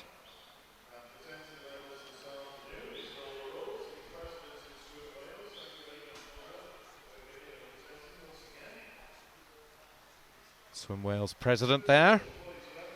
Yep, there's Norma Rolls. She's ever present at all events, all levels, and she's, like I said, she's the president of Swim Wales, and very good president as well. And I think that's Wrexham's Thomas Thorpe picking up the bronze medal in the 11-12 age group. Dennis Cousins of amphibians gets silver. And the gold medalist, new meet record time, Ryan Retson of first. And adding to his already extensive gold medal collection from this meet, that's number 5. What a meet he's having. Taking it in his stride there. All right, we can leave now. Quick shake of the hand to Mr. Cousins. As we go to the... Are we going to the presentations for... Yes, we are. For the 13-14s. So it's another first swimmer taking the bronze, Ellis Lawson. As he walks up into position. Gets his medal. A wee chat from Norma. Silver medalist Cameron Crute, silver medal number 3. 1 gold so far. Be looking for another one as the fastest qualifier in the 200 back tonight. And George Johnson with the Scottish Salter. What's happened to that? He dropped it. Oh, I don't know about that. Maybe he was told he had to. Oh, Norma's picking it up for him though. What a lady. So George Johnson of Dumfries Dolphins, his first gold medal of the championships. Nationals 13. Dolphins swim on his back. So we'll be happy, I think, to get on the top of the podium there after a very fine final 50. Yeah, it seems to be a pretty good event so far, or meet so far for the Scottish swimmers. It's pretty good to see, I guess. Be nicer to see the Welsh swimmers doing slightly better, but... Well, we can agree to differ on that one, but we won't go there. So back to the girls then, and this is Heat 4. Natalia Sharp, City of Sunderland in 1. Rebecca Fisher, City of Leeds in 2. Phoebe Barrett, City of Canterbury in 3. Fionn Waite of Newport in 4. Sophie Blake, Torvine Dolphins in 5. Alexandra Bartley of Birmingham in 6. Chloe Wilshire of Bridgend in 7. And Anna Vickery of Coventry in 8. But the great thing about this event, and we've talked about this before, I know, is the number of swimmers from outside Wales who have come here. It really means that the swimmers get competition against a new group of swimmers that they won't have met before, and that has to be good for them. Yeah, I think it's important that swimmers come up against different opposition. I think you can get too comfortable with swimming against the same people. You get to know their strengths, their weaknesses, and you can almost maybe get a little bit complacent. So it's good to mix it up, and the events at Swim Wales are always very well supported by our English and Scottish counterparts as well. So it's good to see. So coming to the 100 then, in Heat 4, and 6 swimmers, all fairly close, led on the far side by Sunderland's Natalia Sharp, 1:12.52. Similar sort of split to previous heat. And then a group of, well, 6 of the remaining 7, all fairly close, led I think by Chloe Wilshire in lane 7 from Bridgend.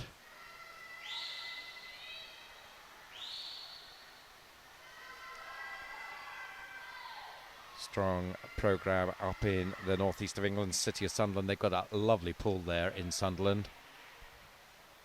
Yes, next to the Stadium of Light, isn't it? It is indeed, yes. You don't want to go there to an event when Sunderland are playing at home, or you won't get parked. But other than that, it's absolutely fantastic venue. No, when it was the UK school games was up at that area, but it is a very, very nice pool and good facility. It's a shame they haven't got a football team to match it, I guess. Yep, Swansea take the honours there. So, a 3-way contest now developing. Lane 1, Natalia Sharp, the Sunderland girl.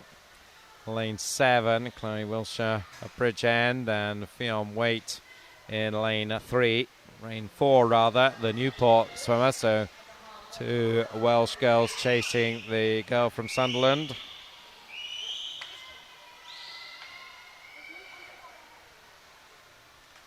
And the other 4 still not far back either. Lanes 2, 3, 5 and 6. Rebecca Fisher, Phoebe Barrett, Sophie Blake and Alexandra Bartley. So any of them could come through. Just the one swimmer, lane 8, Anna Vickery, finding this hard as they turn at 2:50. Still the Sunderland girl leads, 3:10.95, up by just over half a second from Chloe Wilshire in lane 7. Lane 4 looking ominously strong. Fionn Waite, ominous for the others, not for her. The Newport girl, and she is right in the mix. Rebecca Fisher not too far away. Lane 7, Chloe Wilshire, Bridgend. So setting herself up nicely here for a sprint finish. Still Natalia just for the edge, but her lead is down to a 10th now. 3:51.18 with 100 to go. Can she hold it against what's going to be a pretty stiff examination from these other 3? The Leeds girl, Rebecca Fisher, is moving up well in lane 2, so she's right there alongside Natalia now. Lane 4, Chloe Fionn Waite, maybe just slightly off from those leading 2. Well, is she? It's close. I think it is lane 2 now. Leads is Rebecca Fisher taking it on. 4:30.34 with Fionn Waite in second. Natalia Sharp now back in third. Still, it's anyone's race. Lane 7 still there. Chloe Wilshire. Who's going to get this one then? Very, very tight indeed. Lane 4, Fionn Waite. She's waited maybe for the right moment to strike, and she's pushing on. Still lane 2 there with her, Rebecca Fisher. And lane 7, Chloe Wilshire. Well, who's going to get this then? I think maybe it is just lane 4, Fionn Waite, who takes it. She does 5:08.60. So a real cat and mouse race there. And a 6.5 second improvement for Fionn, the Newport young lady. She takes the honours there, 5:08.60. Second place, Rebecca Fisher, 5:08.93. Chloe Wilshire, rather, 5:08.76. And Sophie Blake, third, 5:08.82. As Heat 5 goes. In this heat, we have Elizabeth McCulloch of City of Cardiff in 1, Callum Beard of Torvine Dolphins in 2, Hannah Croker of Trowbridge in 3, Chloe Watmo of Aquabears in 4, Tia Ward, City of Leeds in 5, Amber Mason, City of Leeds in 6, Ellery Davies of Bridgend in 7, and Lauren King of Newport in 8. Now, young Tia Ward, she had an absolutely fantastic swim this morning. I think it was in the 200 backstroke from memory. And I'm pretty sure she'll have made it to the final. They're just 10 years old, the Leeds girl here in lane 5. So keep an eye on her. She seemed fearless this morning. She has her older colleague Amber Mason beside her. And the two Leeds girls certainly right up there. So in lane 1 is City of Cardiff's Elizabeth McCulloch. These three are going to lead them through the 100, led by Amber Mason, 1:10.80.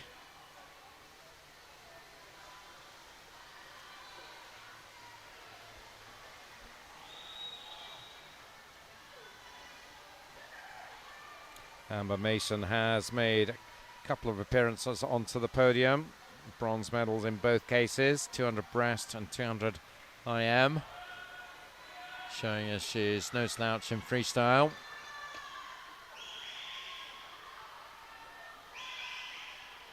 And starting maybe to build her lead a bit now. 1:48.24 at 1:50, about a second and a half up on her young teammate Tia Ward, with third place Elizabeth McCulloch. But Elizabeth, I think, struggling to stay with the two Leeds girls. As Amber pushing on nicely. She has about her body length advantage on Tia Ward, and then a similar distance, I guess, to Elizabeth McCulloch. It's pretty impressive, actually, for Tia at 10 years old to be well more than holding her own against swimmers that are 3 years older than her. I mean, she's looking pretty strong for a 10-year-old. Maybe a name to write down for the future. Yeah, and we saw this morning she could do it in backstroke as well as seeing now that she can do it in freestyle. And we did wonder whether she had judged it right in the 200 backstroke, but she certainly had, and no suggestion. I don't think that she can't keep this going in the 400 freestyle. Still doing her best to hold on to Amber. Still only 2 seconds between them, and then 4 seconds now back to Elizabeth McCulloch. So this is the Leeds show here at the Welsh National Pool in Swansea. City of Leeds over the years have produced some absolutely exceptional swimmers, and I know that a lot of them will be at Sheffield this week, but they've brought some pretty useful youngsters here to Swansea. 3:42.35 for Amber. Still just 2 seconds between her and Tia. And again, we can see two different types of stroke and technique with the two lead swimmers. You've got Tia, who's got a fast stroke rate, really powering through the water. And then alongside of then Amber, who just seems to have a slightly smoother stroke. Tempo maybe not quite so high, but I'm sure her legs are propelling her through the water very nicely. Will that partly be an age thing? These youngsters, just 10 years old, do seem to manage this very fast stroke rate easier than the swimmers as they grow older, and they do have to develop to a more powerful but slower stroke. Yeah, I think it's like you said, it's obviously as swimmers grow with it and their limbs get a little bit longer, and maybe the underwater work has more of an effect, obviously, with the longer limbs as well. But again, it could come just down to individual preference as well. As many swimmers we see who have different types of technique. So, but two cracking swims here, and Amber Mason steams through the 5-minute barrier. 4:53.95 for her big PB. So should be very happy with that. Entered on 5:12, and young Tia Ward, what a swim from her as well. 4:57.85, a big improvement as well. Entered on 5:12, so good stuff from the two Leeds girls. Elizabeth McCulloch taking third, 5:08.35, a 6-second improvement for the girl from Cardiff. And look at the two Leeds girls there, very happy with their swims. And confirmation there of the 1, 2, 3. Amber Mason, Tia Ward, and Elizabeth McCulloch. Heat 6, Fionn Andrews of Nexus Valleys in 1, Lucy Allen of First in 2, Lauren Wilson of Boldmere in 3, Natasha Hamilton-Walker of Sevenoaks in 4, Megan Perry of Hemel Hempstead in 5, Tamsin Wilmshurst of Thanet in 6, Libby Jarvis of Peterborough in 7, and Morgan Gaskell-French of Leyland Barracudas in lane 8.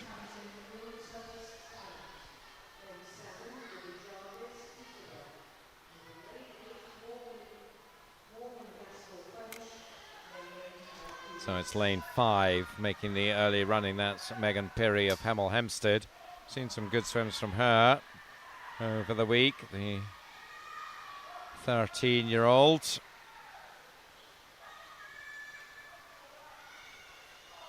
Bronze medalist in the 100 fly. Probably her highlight so far. And she has about 3 meters in hand at the 100, 108.49. Again, the pace speeding up. Was the sort of halfway mark, heat 6 out of the 12 in this girls 400 freestyle. There's still lots of swimming to come this afternoon.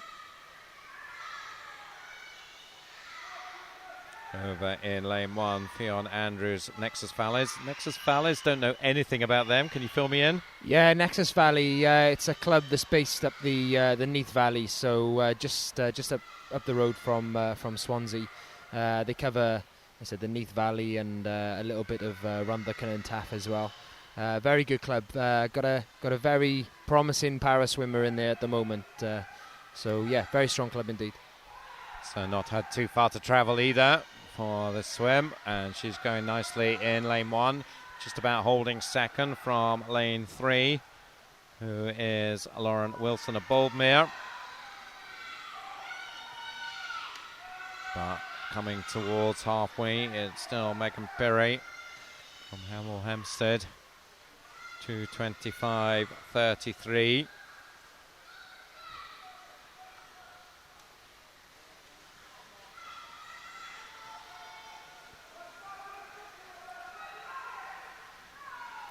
Hempstead, just north of London. There's some strong clubs in that neck of the woods. Hatfield possibly the strongest. But Hemel Hempstead certainly is one of them. Berkhamsted another. And Megan Perry doing Hemel Hempstead proud here. Her lead is just about 4 seconds, 3:04.55 at 2:50. Moving up maybe into second spot now, Lauren Wilson of Boldmere.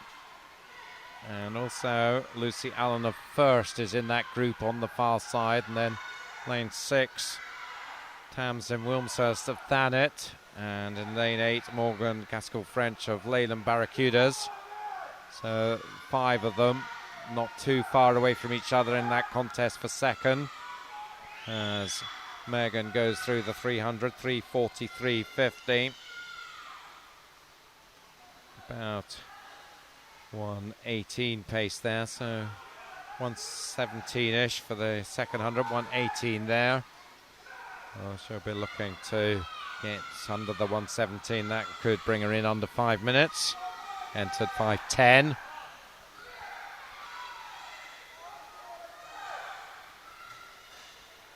Maybe just finding it a little tough now, and the other swimmers will be closing a bit.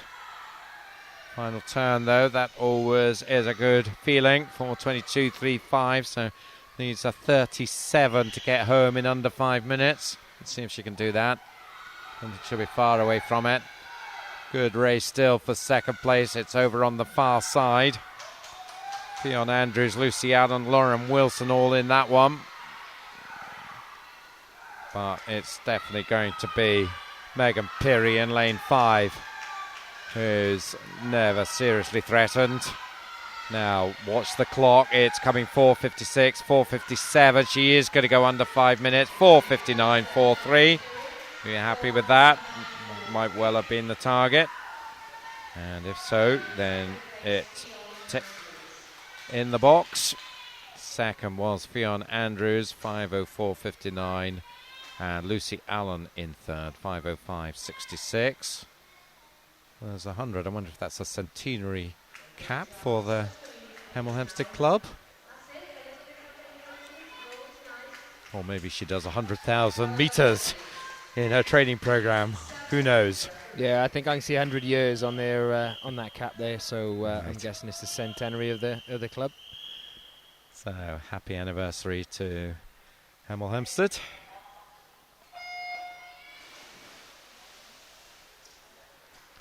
On then to Heat 7, and we have Katie McKenzie of Sky in 1, India Ford Swim Swansea in 2, Emily Arnold Swim Swansea in 3, Florence Marks of Hart in 4, Isabella Berlin of Crawley in 5, Georgia Williams of Chester in 6, Elizabeth Arnold Swim Swansea in 7, and Megan Bannon of City of Leeds in 8. So 2 Arnolds in this one, sisters.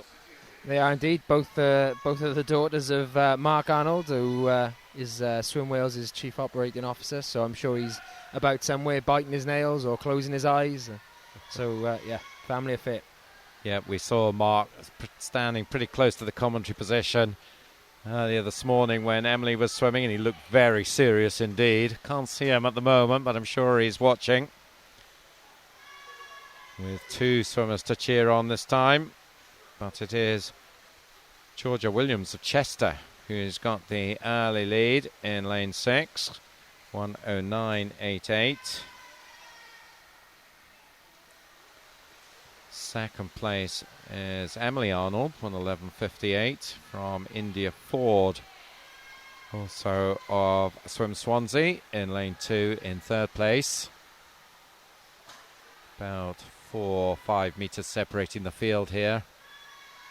Coming down lane 3, you can see there lane 6 leading the way as they go through the glints of sunshine coming through the window, just reflecting in the water there. 1:48.29, couple of seconds now. Georgia's advantage over Emily Arnold and India Ford.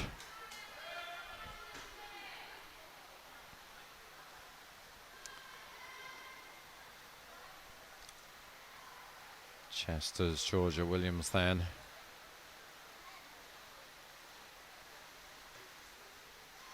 About 3 metres, 4 metres up. She's going nicely. Turns 2:26.80. So about 1:17 pace.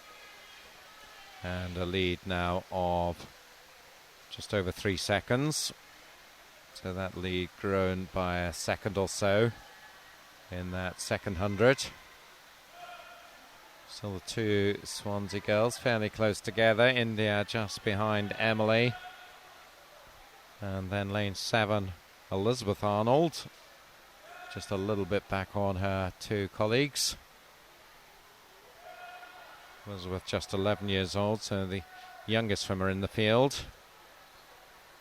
Currently lying well. She's up in third place now, just behind her sister. So she's going well, looking progressively stronger as the race develops. And still it's the white cap Georgia Williams, 12-year-old, so also fairly young. A number of 12-year-olds in the field. And she's about 3-4 metres up, and it's the young Arnold now, Elizabeth, who's moved up into second place. So she's had a really good third 100, just 3.5 seconds back on Georgia. 3:44.37 for Georgia, another 1:17 for her. So another one who's going to be around the 5-minute mark, I would think, here. Georgia's entry time 5:09.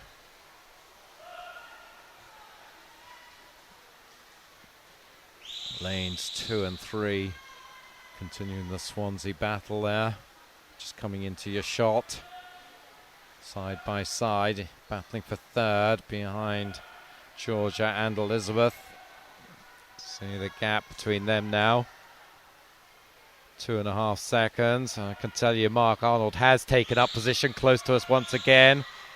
And again has a serious look on his face as he just looks down. But I think his young girl is going to take second here behind Georgia Williams, who is going to take this, the Chester girl, who has led pretty much throughout. And a nice swim for her. Let's see if she can break through 5 minutes. Just going to miss it.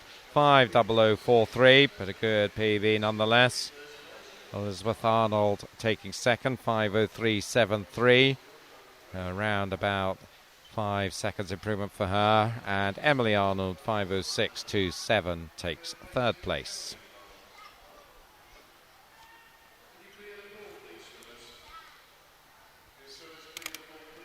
So the pool being cleared here, so it sounds like we've maybe got a little bit of a delay here as we just see the result there. Just waiting for a time from Megan Bannon. There it is now, just appearing as you lost the shot, 5:12.70 in 8th place.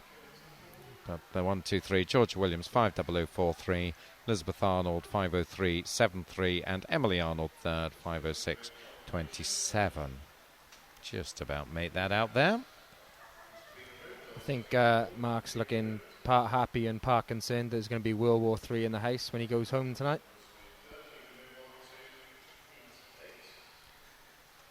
Yeah, it's always interesting when the younger sibling goes faster than the older one.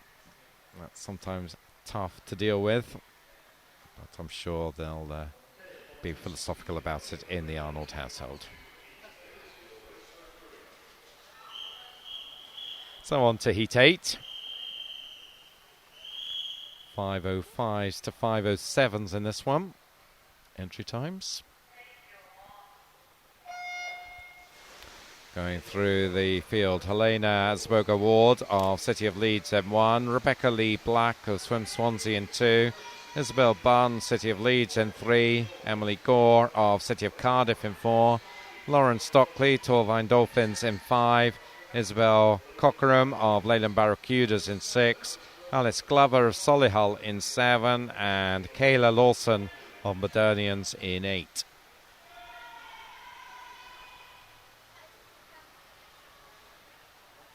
Just a tenth there between the top two at the 50, Emily Gore and Isabel Byrne, Cardiff and Leeds.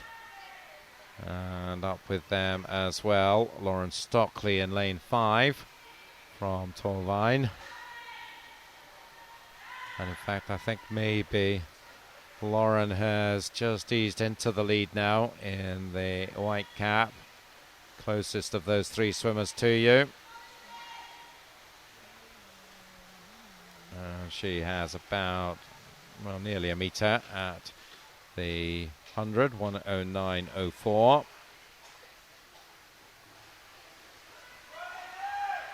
Second, Emily Gore. Third, Isabel Bunn. They're pretty much side by side. These three breaking away from the others. Down length 3. Led still by Lauren Stockley.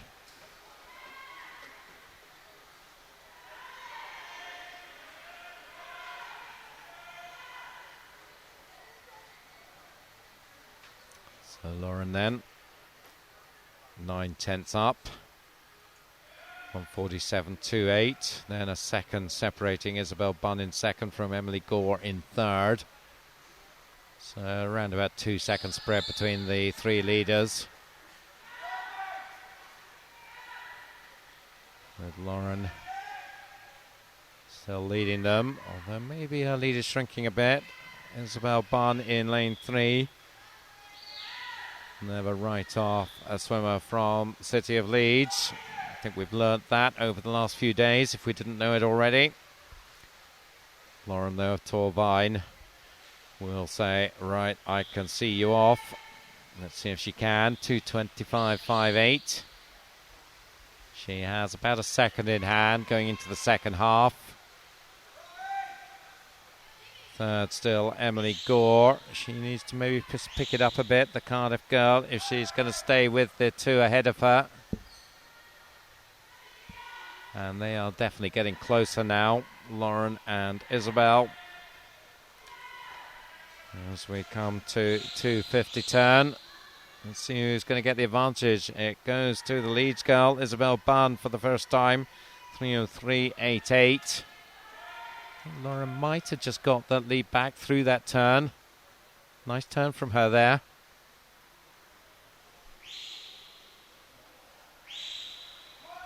The two of them pretty much together. I mean, down towards the 300. And you can see that there with that broad shot and see the gap to third place, which is growing all the time now. I think Lauren maybe just has edged back into the lead, so a good length from her there, responding to the challenge. Yeah, and she's pulled a bit more distance out on that turn as well. So Lauren's turns are really good, really strong, and certainly keeping her ahead in this race. And that's certainly the sort of thing that warms a coach's heart there when they see these technical elements of the race coming good. Now, can she continue the good work here? Certainly Isabel Bunn still will feel that she's got every chance in this one, and I think she may have just edged back into the lead here. So the Leeds girl in lane 3 has it now, 4:19.37. Coming out the turn, how are we doing? They're pretty much back neck and neck. Still the Leeds girl, I think, with the slight edge in lane 3, but this is going to be about strength now, conditioning as they come down. The 13-year-old from Leeds and the 13-year-old from Torvine. So as they come down, 20 metres to go. There's nothing really in it. Isabel Bunn in lane 3 from Lauren Stockley in lane 5. But Lauren is coming right back at this one now into the final 5 metres. This is very close indeed, but Lauren is really working hard at the finish and just did enough in that final 5 metres to move through and take it by 3/10. So good finishing skills as well from Lauren Stockley there. 4:55.57. Yeah, I thought Isabella just done enough to stay ahead on that one, but in all fairness to Lauren, she came back really strong in that last 25 and dug in deep and managed to pull out a great finish. So puffing there, but with a smile as well, so she's happy there. As we go to our next heat. Just confirming there, 4:55.57, Lauren Stockley. Isabel Bunn second, 4:55.88. Emily Gore third. So great race there as we move on to Heat 9, and we've got Sophie Smith of St Thomas in 1, Charlotte Hook of Sevenoaks in 2, Hannah Sloan of Bridgend in 3, Hannah Denny of Thanet in 4, Elfie Newbury of Trowbridge in 5, Rhiannon Haynes of Bridgend in 6, Hazel Fox of Pembs County in 7, and Katie Cooper of Wigan Best in 8.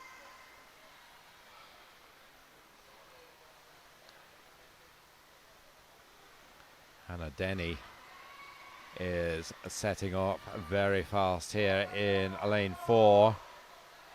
And she's opening up a pretty healthy lead. Sophie Smith of St Thomas in second place.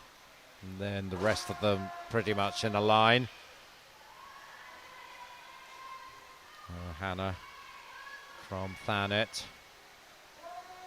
They've had a pretty solid set of swims, the Thanet team. And 1:05.05 is a lot faster than we've seen for the first 100 from the earlier heat, some 4 seconds faster than the previous heat. So Hannah Denny really looking like she means business here. Sophie Smith over on the far side is doing her best to stay with her though. And you can see the gap. It's a reasonable gap, 3 metres or so as they turn. 1:41 for Hannah, 1:43.6 for Sophie, so 2.5 seconds is the difference. And then third place Charlotte Hook, she's 4.5 seconds back on Sophie, and beside her in lane 3 is Hannah Sloan.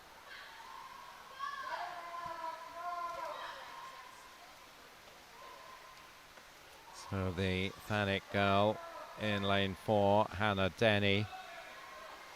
Maybe they're starting to close her in now, so perhaps paying for that very fast start a little bit. 2:19.77, so about just under a 1:15 split there. Let's check on the gap. It has shrunk a bit, down to a 1.5 now. So Sophie Smith on the far side will fancy her chances maybe now to close this down and see what she can do. These two with a pretty good gap still on third place. It's Hannah Sloan now who's moved into third. I think a false time coming up there on the scoreboard for Hannah Denny, so that's confusing things a little bit, but the gap I think continuing to shrink between Hannah Denny and Sophie Smith. A few road times coming up here. That's something setting off the boards at odd occasions, but the control team taking that in their stride as we approach 300 here, and this is certainly tightening up now. As you can see on your screens, lane 4 Hannah Denny and lane 1 Sophie Smith, and I think for the first time Sophie Smith now turns in the lead in lane 1, 3:34.83. Can Hannah Denny respond? I think, I'm not sure she can. She looks pretty tired at that stage, maybe just regrouping now. As Sophie Smith over on the far side, that's St T on her cap, St Thomas in Arbroath in northeast-ish of Scotland, just a bit south of Aberdeen, between Aberdeen and Dundee. 4:11.37, her advantage now nearly 3 seconds, so I think this is going to be Sophie's race. Her entry time 5:04. Yeah, it looks like Hannah's tied up a little bit. I think she did quite a lot of work in the first 3 quarters of the race, and maybe she's just kind of paying for it a little bit now. But she looks fairly comfortable for second place. But looks like Sophie's gonna touch this out quite comfortably. Yeah, into the final 5 meters then Sophie Smith, so she'll be happy with that. 4:45.93, nice improvement for her. Of course, Arbroath, famous for its smokies. If you're in that, smoked herrings, Arbroath smokies, world famous, except in Swansea by the looks of it. I'll have to remember that just in case I'm at a pub quiz or something. Hannah Denny then, good swim for her. 4:50.87 in second. Hannah Sloan third, 4:54.75.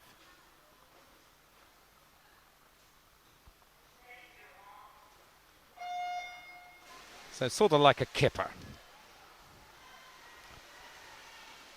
The Arbroath Smoky. Well, Sophie Smith was smoking, that's for sure. As we move on to Heat 10. That's enough of that.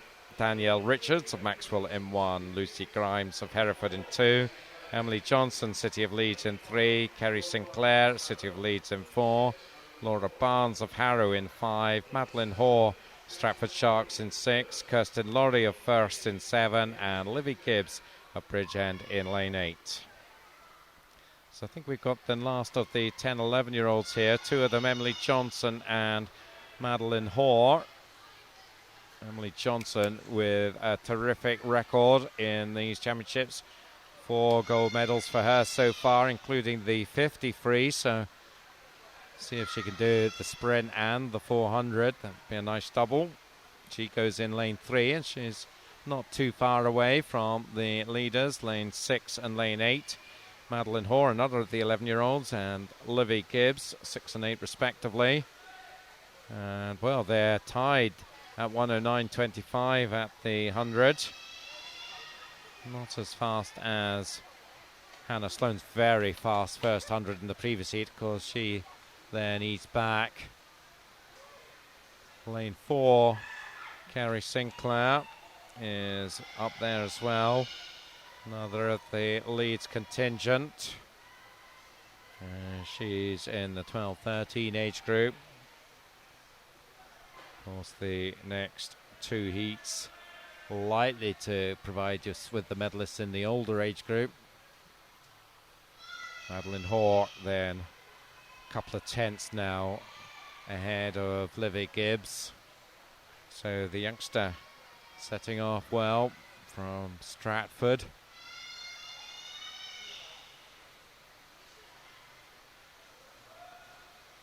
But 4 swimmers, all there or thereabouts. Lucy Grimes, the one I haven't mentioned, in lane 2. Hereford swimmer in 4th, but not far back. The 3 are just ahead of her. Led still by Madeline, 2:23.97. So just under 1:15 pace. I seem to have been saying that a lot, just under 1:15 pace. That's a lot of them being there or thereabouts. All coming in the 450s over the last number of heats until we got to Sophie Smith, 4:45 in the last heat.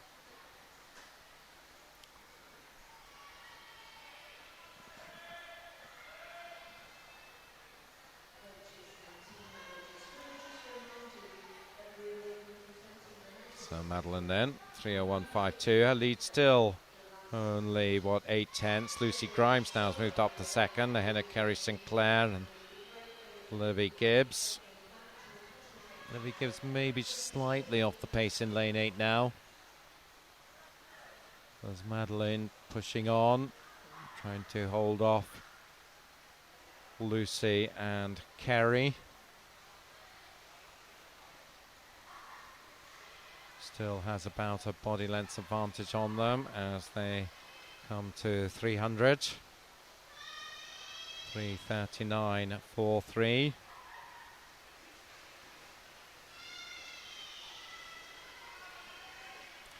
So this one I think could be quite interesting. I suspect that some of these swimmers will have something in hand for a final sprint here, and still there's 4 of them in touch.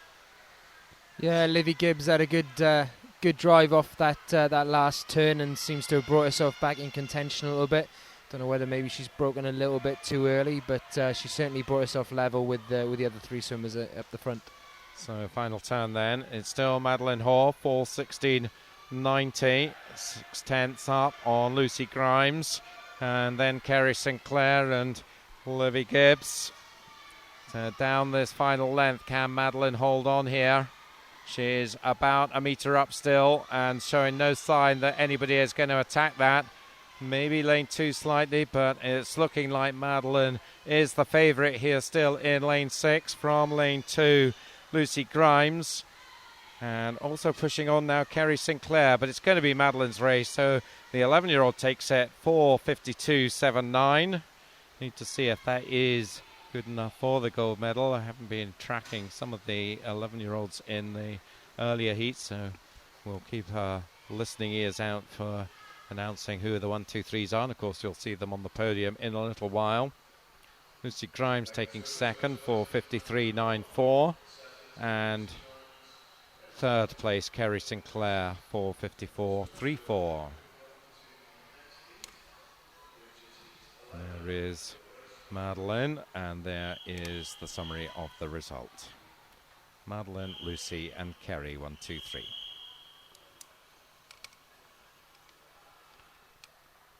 Great shot there of Abby Hollyoake in lane 1 as she sets off in heat 11. So Abby Hollyoake of City of Leeds in 1, Beth Constant of Dundee City Aquatics in 2, Emmy Thomas of Newport in 3, Lucy Buchan of First in 4, Lowry Evans of Swim Swansea in 5, Grace Morgan of Bridgend in 6, Megan Davies of Barnet in 7, and Sophie Dodd of Dumfries in 8.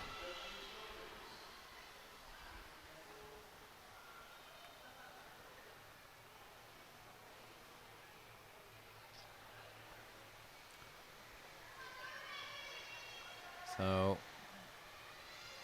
this one is fairly close, coming down the 2nd length here. Not too much separating the field.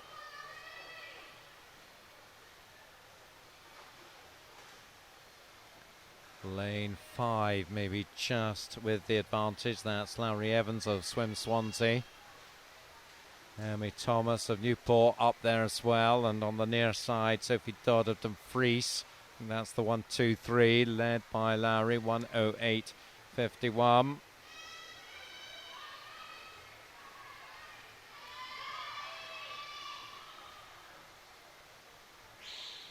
Certainly the Newport girl Emmy Thomas is very much there with Lowry Evans. Swim Swansea. So fairly local rivals there, Newport and Swansea. It's just the Swansea girl still with the edge. Lowry Evans. In between them is Lucy Buchan of first, still going well on the near side. Dumfries' Sophie Dodd. And she's certainly still in the mix, but it is Lowry Evans still in lane 5 as they approach halfway. So the fastest we've seen so far at the halfway mark, 2:19.77, so not quite as fast as that. 2:21.65, about 1:13 pace.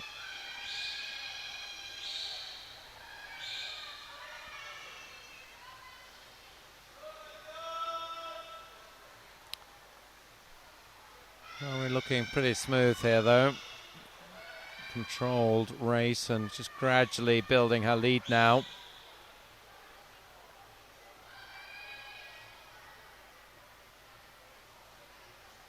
And it's up to about 3 meters.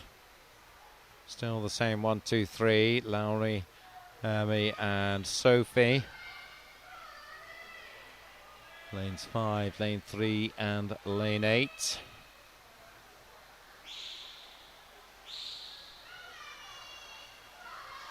Great shot there of the leader, Lowry Evans.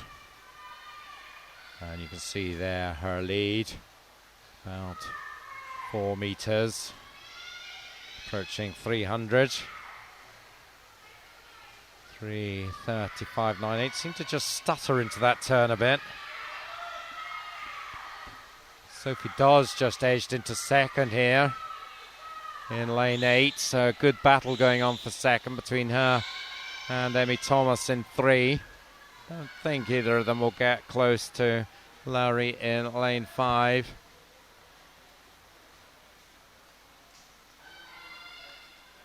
So you can see they're very close for the minor places behind this leading trio, particularly over on the far side. Abby Hollyoak and Beth Constance battling away. But Lowry Evans bringing them in. 4:13.10 for her, over 3 seconds up. Still a race on for second. Sophie Dodd and Emmy Thomas. I think that one may go the distance. But Lowry clear of them. 15 to go. Let's just check on her time. Her entry time was 4:51.68. She'll be inside that. 4:49.41.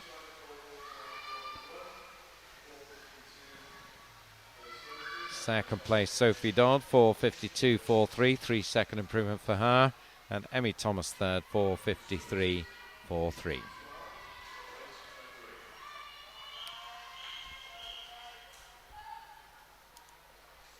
So going into the final heat, I think it's still Sophie Dodd that holds the fastest time, 4:45.93.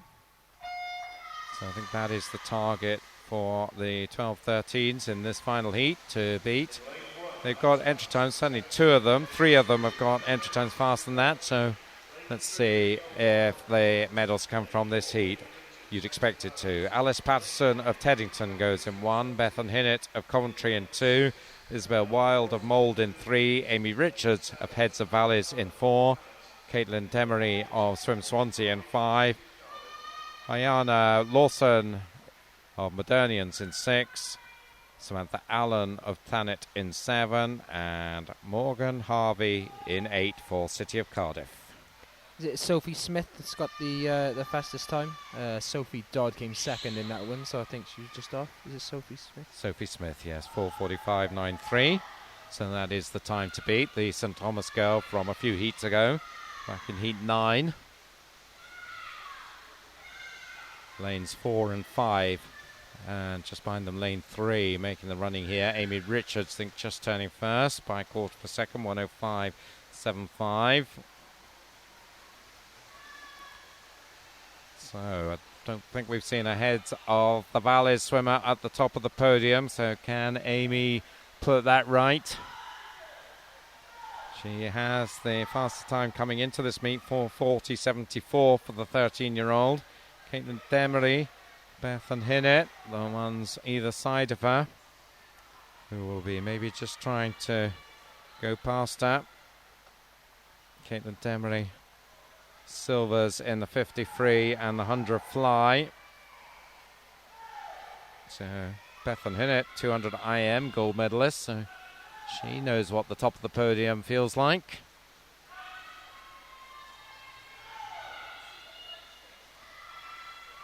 But it is Amy Richards. She's now got a body length advantage.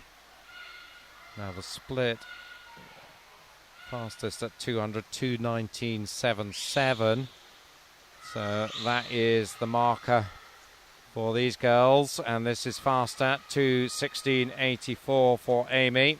So she's in good position here. Isabel Wild 2:18.75, Caitlin Demery 2:19.05, and just behind them in lane 2, Bethan Hinnett. So looking, I think, at the moment that the medals will come from this heat in the 12-13 age group, and Amy Richards certainly is the one who's looking like the favourite, and she's certainly building her lead now. 2:53.25 at 2:52.5 seconds up now. Isabel Wild and Bethan Hinnett, although I think maybe lane 5, Caitlin Demery, in either second or third. No time coming up for her there, but she's right there, battling for a medal. These 4 clear of a battle in the near side, Samantha Allen and Morgan Harvey. Morgan Harvey just ahead of Samantha as we come to 300, and Amy Richards taking them through that, 3:30.47. So this is 4 seconds or so now, the fastest split at 300 mark. Still very close for second, Isabel Wild and Caitlin Demery, and then just behind them, Bethan Hinnett could still get into the medals. So, and for Bethan is certainly pushing hard there in lane 2. So going to have a 3-way scrap there behind our leader, Amy Richards. Amy then about 5 metres clear at the final turn, 4:07 for her. Surely she'll not be caught now, 4:10 behind her, so she has a 3-second cushion here, with the battle still going on for second. In lane 5, Caitlin Demery, Isabel Wild in 3, Bethan Hinnett in 2. But there's your leader, Amy Richards. And you can see her lead there, about 4 metres or so from the battle that really is raging. Bethan Hinnett maybe just as edged into second in lane 2, just ahead of Isabel Wild. But our leader, Amy Richards, she's going to take this one. Good race from her, 4:42.88, and she'll pick up gold there. That is faster than we saw in any of the previous heats. 4:45.13, I think that is good enough for silver. 4:45.53, that will sneak. Well, will it? Yes, it will. 4:45.93 was Sophie Smith's time, so I think 4:45.53 Isabel Wild will be good enough for bronze. So congratulations to them. Of course, don't take my word for it. Let's wait for confirmation. But good swimming there from those 3 girls. And the summary there for you. Amy Richards, 4:42.88.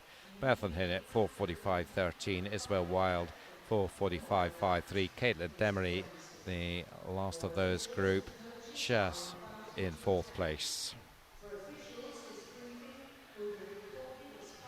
So that's our swimming done for this afternoon. We, of course, still have that final presentation to make, so do stay on for that. We, of course, have both the...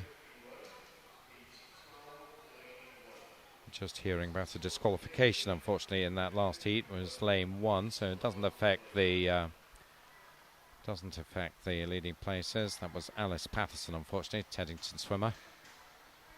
So shame for her. Usually it's only a flyer that in the freestyle that can give you a disqualification unless you miss the wall, but I think that would be very unlikely at this level of swimming.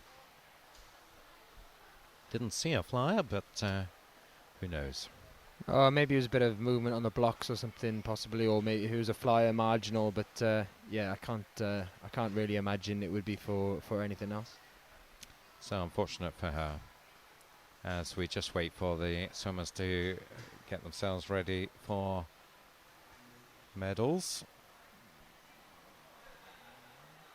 Just to give you a reminder, it's coming up towards 4 o'clock now. We'll be starting the final session at 5:15, so we'll come on air a little bit before that, probably about 5:05. So we look forward to your company then. There's been over 1,000 of you in most of these transmissions, so we're very grateful for your support. Please do keep on giving us your thoughts with the tweet feed on hashtag BGSN Live. Shout outs for your swimmers. Plenty of swimming and strong times to celebrate, so let us know how proud you are of the swimmers closest to your heart.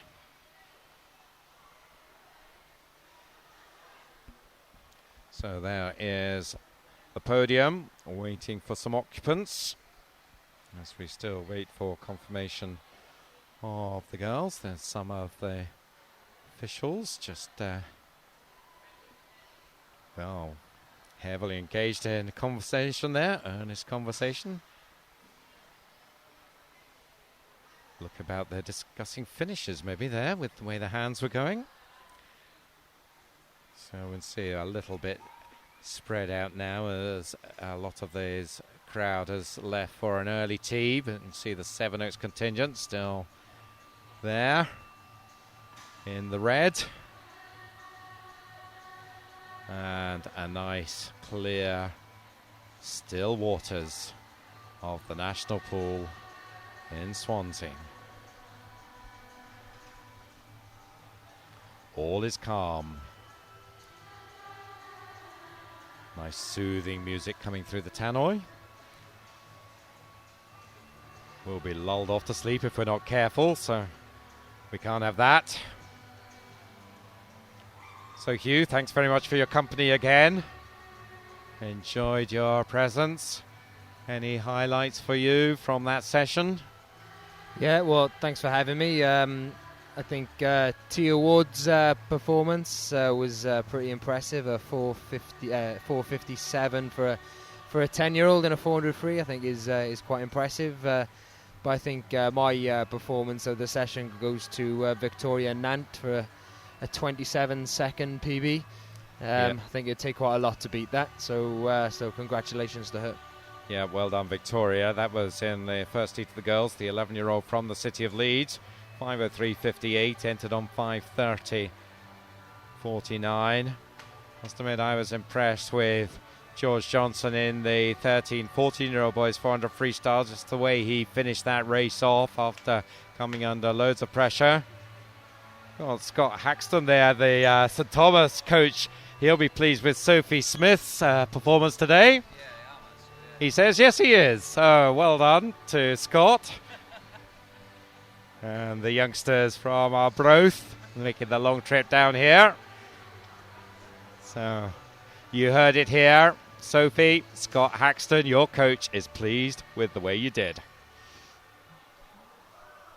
So it was nice to hear that your coach is pleased with your performance. Mind you, he couldn't really say anything else to me at that point, but I'm sure it was real genuine feelings about that. So still just waiting for these swimmers to get themselves organised. Don't know whether there's some issue with the results here, but we will get that sorted and the presentations underway as quickly as we can.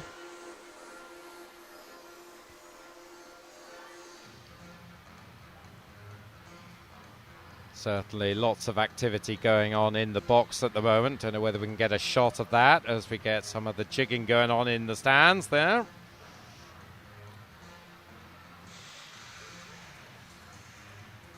Maybe I'm showing my age there with jigging. Looks like it's the Dumfries crew. So they were celebrating George Johnson's swim earlier on. Imagine George is probably one of those guys there. They have a pretty new pool to train from in Dumfries. Nice 8-lane 25-metre pool. Although a few leaky problems I'm hearing in that pool.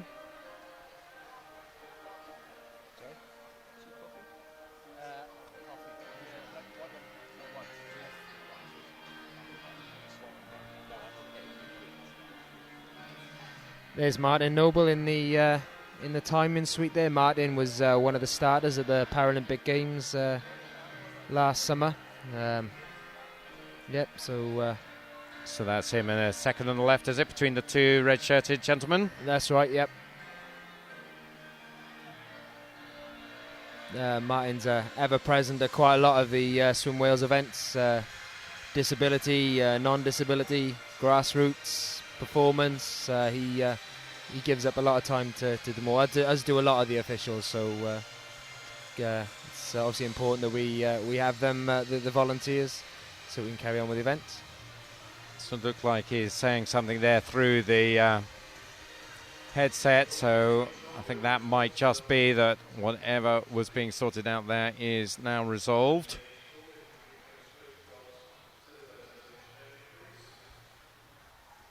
So just waiting to hear from the tannoy.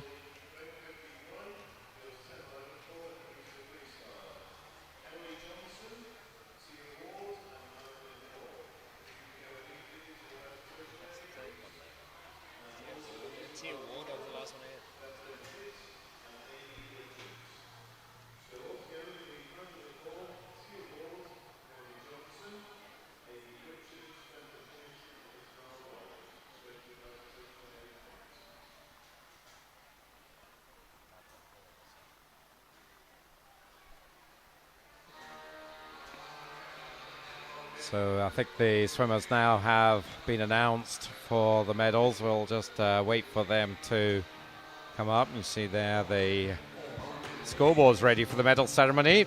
No, at the moment whether anybody else is. Lovely graphics there of the medals. Somebody's done some nice artwork there.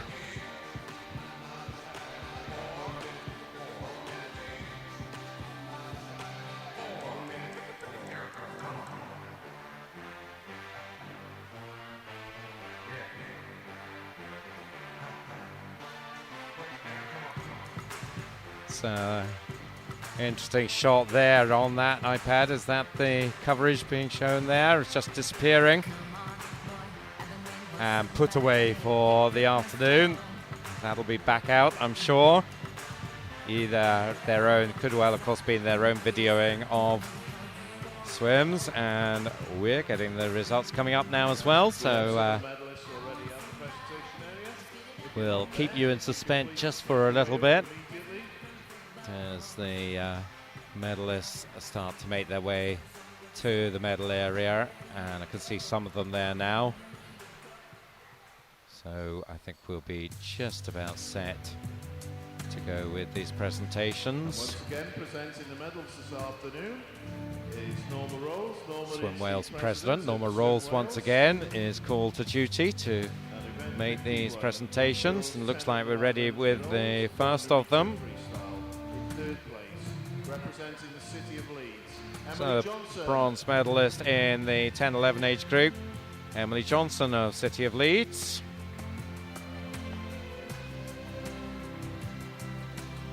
Second place, She picks also up the from bronze. City of Leeds, And the silver medalist, it was your swim of the day, Tia Ward of City of Leeds, the 10-year-old. What a performance to pick up a silver medal here for our Tia.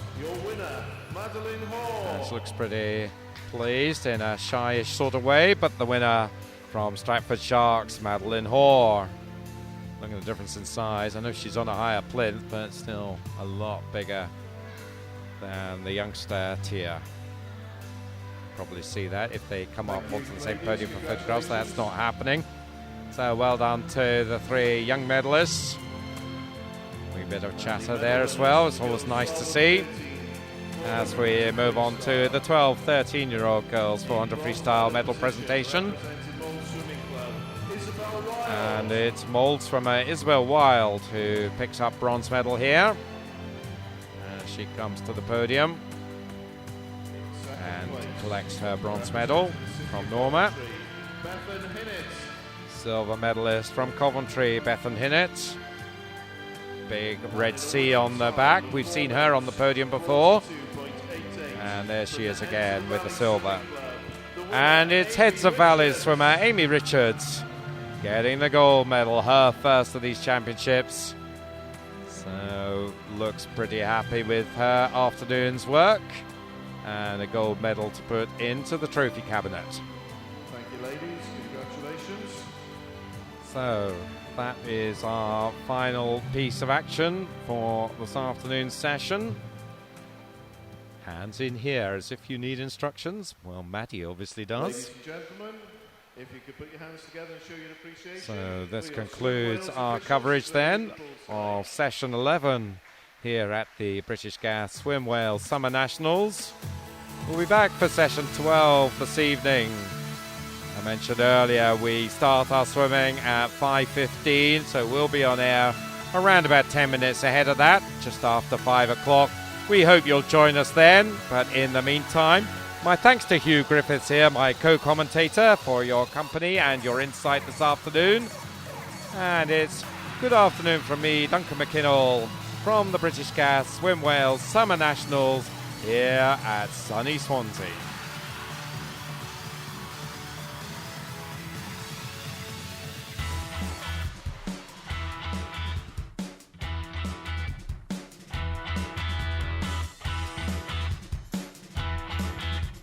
Hi, I'm Steve Parry and I'm here to tell you about British Gas Swim Britain. British Gas, they've got a great aim. They want to get more people swimming regularly by 2015. So in order to take part in Swim Britain, you've got a team challenge. There's 4 of you. You've all got to swim 1,000 metres. You do 250 metres each in a relay until you've done the 1,000 metres. Swim Britain is going to help you get fitter and healthier, and they're even going to give you tips along the way. It's all going to accumulate in 10 events in September at venues across the country. Now, logistics of this event are super easy. You're going to get a swimming cap, a t-shirt and a timing chip. You pick them up at the venue on the day. So all you need to think about is the regular stuff. Your swimming goggles and a pair of trunks. You could wear these or perhaps some of these. You might want 2 towels as well instead of 1. So you'll need 1 towel for poolside and also a towel for when you get changed at the end. Maybe a bit of shampoo as well. And last but not least, make sure you take some water with you. So how does the Swim Britain relay work? Well, you've got to get your teammates. Here's one of mine, me Chris, just happens to be an international swimmer. I'll have some of that. He's going to lead off. Let's go, Chris. Yes. When he's done his 250 metres, he's got to make sure that his timing chip registers. Don't worry, there'll be people there on the day to make sure that that happens. Chris is then going to walk over to his second teammate, who's going to be in the transition area, and he's going to give him a high five. Nice high five. Then Chris is done. He's good to go. He can go have a little bit of a rest. It's going to get very crowded if all of you are waiting at the end of the pool. So we've got a rule. Only the person that's swimming next can be in the transition zone. So Swim Britain's going to be like no event you've ever done before, largely because of these bad boys. They're actually called buoys, and you're going to have to swim around them. When you're swimming down the pool, you've got to keep the buoy to your left-hand side. And when you're swimming back up the pool, you've got to keep it to your right-hand side. Just keep an eye out for them. Big orange things, can't miss them. Stay as tight as you can to the buoy. You've only got to swim 250 metres. There's no point swimming any more than that if you don't have to.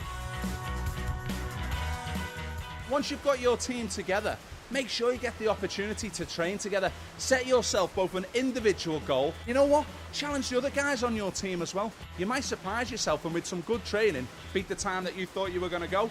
What about making some hoodies with your team name on there? You're taking on everyone else in Swim Britain. You've got to get in there with the right frame of mind. Maybe you want to go in some fancy dress. I don't suggest you swim in the fancy dress. That might slow you down a little bit. Maybe you can even come up with your own song, you know. I can see all four of you doing the Gangnam Style. Maybe not. But most of all, make sure there's some cracking banter between you and your teammates, and let's maximise the fun that we're going to have on Swim Britain.